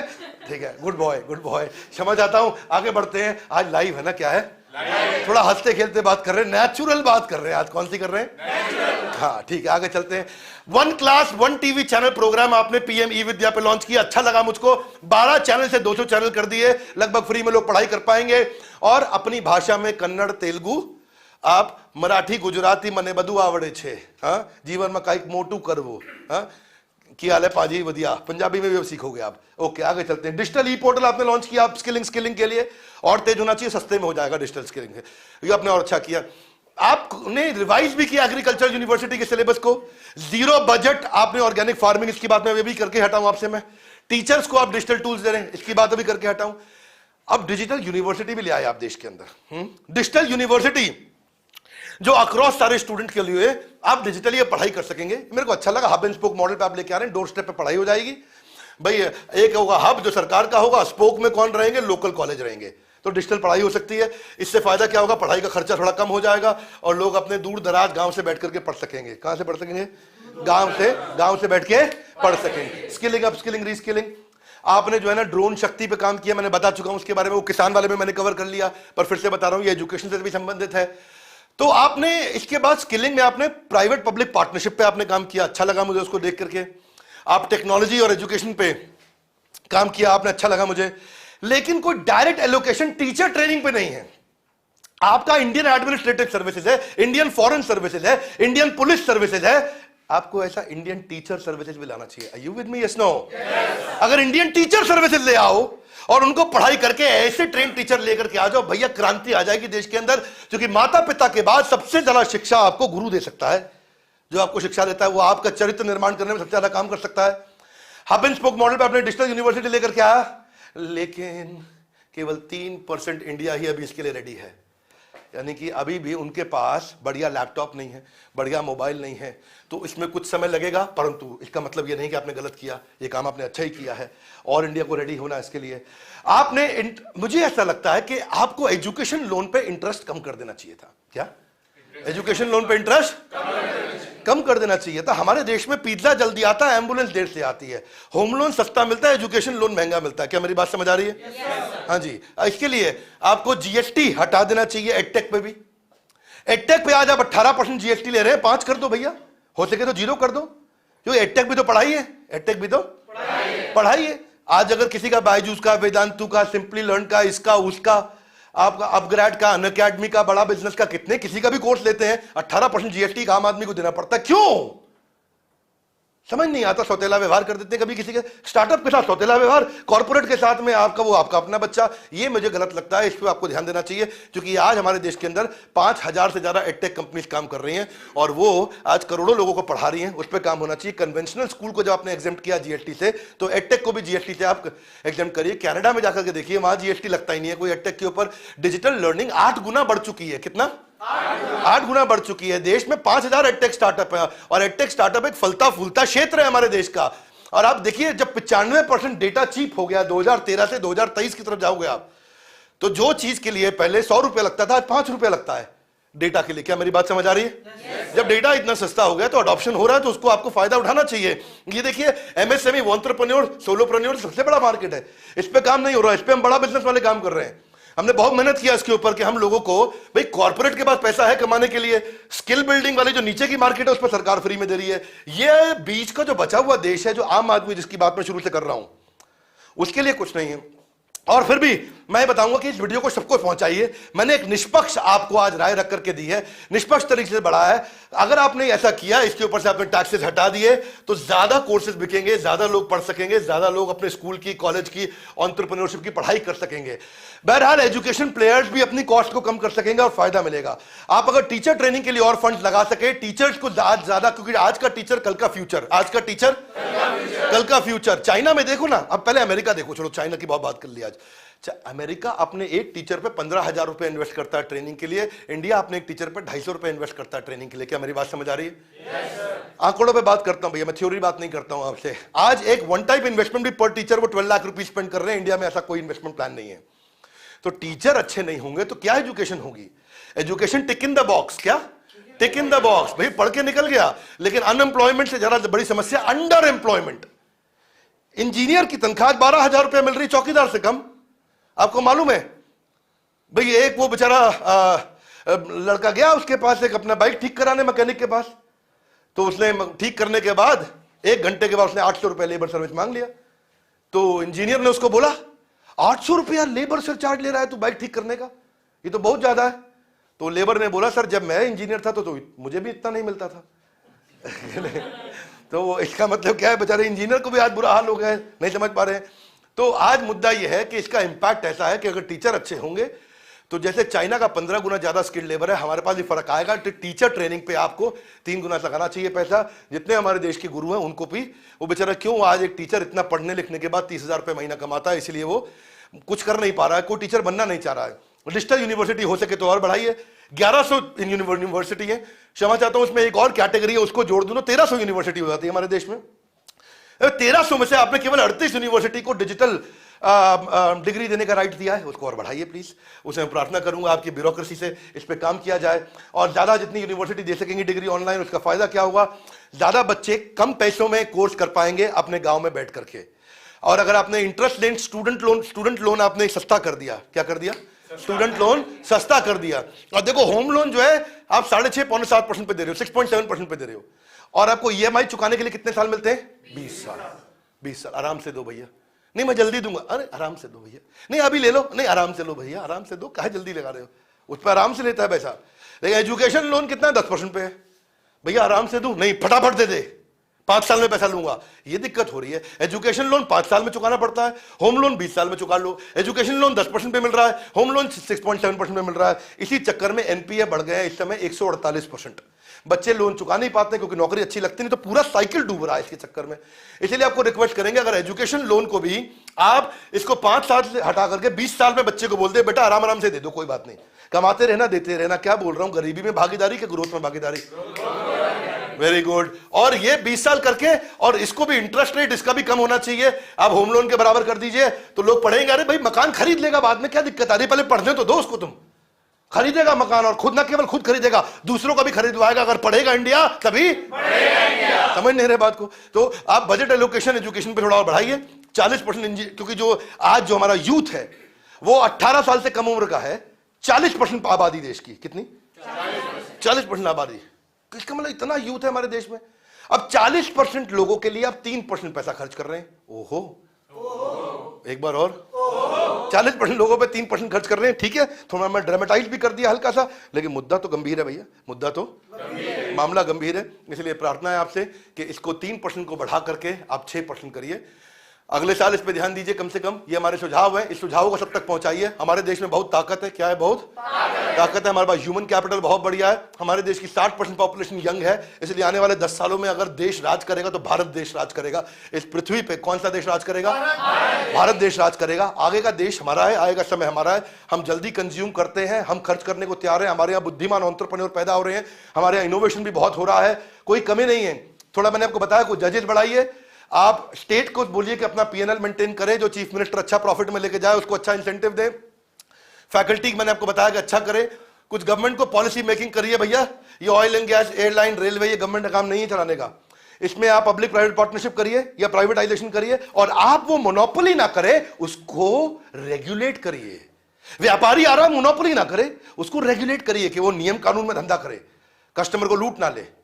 भाई अभी पहले केवल एक एयरटेल हुआ करता था, एक आधा और होता था, वही सब पैसा ले लेते थे। अभी जब ज्यादा हुए उसके बाद, या जब ज्यादा प्लेयर आ जाते हैं, इलेक्ट्रिफिकेशन, लास्ट टाइम आपने बिजली वाले का पोर्टिंग पे काम किया, बड़ा अच्छा किया, सब पैसा कंट्रोल होने लग जाता है उससे। ब्यूरोक्रेट को स्टिक एंड कैरेट का चक्कर है भैया। मेरी बात सुनो जरा एक बारी, कैरेट मिसिंग है ब्यूरोक्रेट के लिए। ब्यूरोक्रेट अच्छा काम करता है तो आप इंसेंटिव नहीं देते, ब्यूरोक्रेट कोई गलती करता है तो आप उसको डंडा मार देते हैं। इस चक्कर में ब्यूरोक्रेट कहता है कि भैया काम करो तो भी उतनी तनख्वाह, नहीं करो तो भी उतनी तनख्वाह, तो फिर हाँ जी, हरे कृष्णा। क्या? तो इसलिए ब्यूरोक्रेट बहुत तेज आगे नहीं बढ़ रहा है एग्रेसिवली। ब्यूरोक्रेट के लिए कोई बड़े इंसेंटिव दीजिए। उसने कोई बड़ी अचीवमेंट किया है तो उसने भागीदारी दीजिए। क्या समस्या है? वो भी कमा। सिंगापुर ऐसे ही चल रहा है पूरा। सिंगापुर में वहां जितने भी ब्यूरोक्रेट्स हैं, जो उनका इनिशिएटिव रहते हैं, उस इनिशिएटिव में ग्रोथ के अंदर भागीदारी है कि जब देश कमाएगा तो तू भी कमाएगा। कॉर्पोरेट भी ऐसे चलता है, बिजनेस भी ऐसे चलता है, हर आदमी ऐसे चलता है। तो ऐसा ही होना चाहिए। आगे बढ़ते हैं, स्कॉलरशिप 1 लाख करोड़ की होनी चाहिए बच्चों के लिए। जो बच्चा पढ़ रहा है उसको पैसा मिले, वो केपेबल है तो लायक आदमी को आगे बढ़ाओ, केपेबिलिटी पे आगे बढ़ाओ, मेरिट पे आगे बढ़ाओ। हमारे को काबिल चाहिए। क्या चाहिए? काबिल आदमी चाहिए। प्राइवेटाइजेशन से सबका फायदा होता है, इसके ऊपर कभी प्रश्न मत करिएगा। कोई भी आपको बोले वो गलत बोल रहा है। प्राइवेटाइजेशन से फायदा होता है अगर उसके ऊपर रेगुलेशन अच्छा रहे, अगर सरकार की पॉलिसी अच्छी रहे। क्योंकि व्यापारी जब करेगा वो ग्रोथ ओरिएंटेड है। हाथ आगे लाइए। मैं नहीं मानता। कई लोग बोलेंगे कमेंट बॉक्स में, अरे मैं बताता हूं, 1350 सरकारी कंपनी हमारे देश के अंदर, कितनी? अगर 135 भी प्रॉफिट में होती तो मैं कह रहा था सरकार को करने दो, उसमें से केवल 83 प्रॉफिट में है, बाकी सारी लॉस में है। हाथ आगे लाई। क्यों? अरे सरकार का काम नहीं है धंधा करने का, उनका काम है पॉलिसी लेकर के धंधा करने वालों को कंट्रोल करने का। क्या मेरी बात समझ आ रही है? Okay, good boys and good girls, very good. इसलिए हम चाहते हैं कि आप देखो, आज लोगों के पास ना टाइम अवेलेबिलिटी की दिक्कत है, वर्नाक्युलर कंटेंट नहीं है। हमने इसीलिए एंटरप्रेन्योरशिप पे बहुत काम किया और यही हमारा आज मुद्दा है और यही बड़ा बिजनेस कर रहा है। यही हमारा एक इनिशिएटिव है कि हम लोगों का बिजनेस बड़ा करने में मदद करें, उनको एजुकेट करें, उनको लर्निंग दें। अगर आपको ये वीडियो पसंद आया शेयर कर देना। मेरा काम आज आपको एजुकेट करने का था। इससे अच्छा वीडियो चैलेंज करता हूं बजट के ऊपर आसानी आसान भाषा में समझाने वाला कोई नहीं था। ये पहला वीडियो था आज देश का और मैं लाइव आया आपके लिए। प्रेजेंटेशन आज ही फटाफट हाई स्पीड पे हमारी टीम ने बैठ करके बनाया। हमारी टीम को भी नीचे बधाई दीजिए कमेंट बॉक्स में। इन सब लोगों ने काम किया, बहुत मेहनत से काम किया। संजय सर, स्मृति मैम, आपको मैं स्पेशल बधाई देता हूं और हमारी पूरी टीम को बधाई देता हूं। लगातार आप लोगों ने मदद किया ताकि हम मिलकर फटाफट से लोगों तक एक राइट कंटेंट पहुंचा सके और उनको एजुकेट कर सके और इसको सुधार सके। हाथ आगे लाइए। क्यों? ये पौवे पे वोट दे देता है कि नहीं है? लवली ऑडियंस गाइस, जोरदार, कम ऑन, थैंक यू। तो हमारा आज यही पर्पस था कि हम आपको एजुकेट कर सके, और अगर आपको अच्छा लगा हो लाइक करके उत्साह बढ़ाइए। कमेंट बॉक्स में आप अपनी राय रखिए कि न पक्ष न विपक्ष, बात करेंगे कौन सी, निष्पक्ष। शेयर करिएगा, लोगों को एजुकेट करिए, एक साइड की बात नहीं, दोनों साइड की बात करना चाहते हैं। हमारे साथ जुड़े रहने के लिए एक बात और बता रहा हूं, बड़ा बिजनेस का ऐप डाउनलोड करना, उसमें हमने फ्री पे कम्युनिटी लॉन्च कर दिया एंटरप्रेन्योर्स के लिए, वो कर लेना। अब वापस हमारे साथ जुड़े रहने के लिए, हर बार वापस आके वीडियोस को देखने के लिए, वर्ल्ड के नंबर 1 एंटरप्रेन्योरियल चैनल को सब्सक्राइब करने के लिए आप सबका हृदय की गहराई से प्रेम पूर्वक बहुत बहुत धन्यवाद। Loud guys, come on.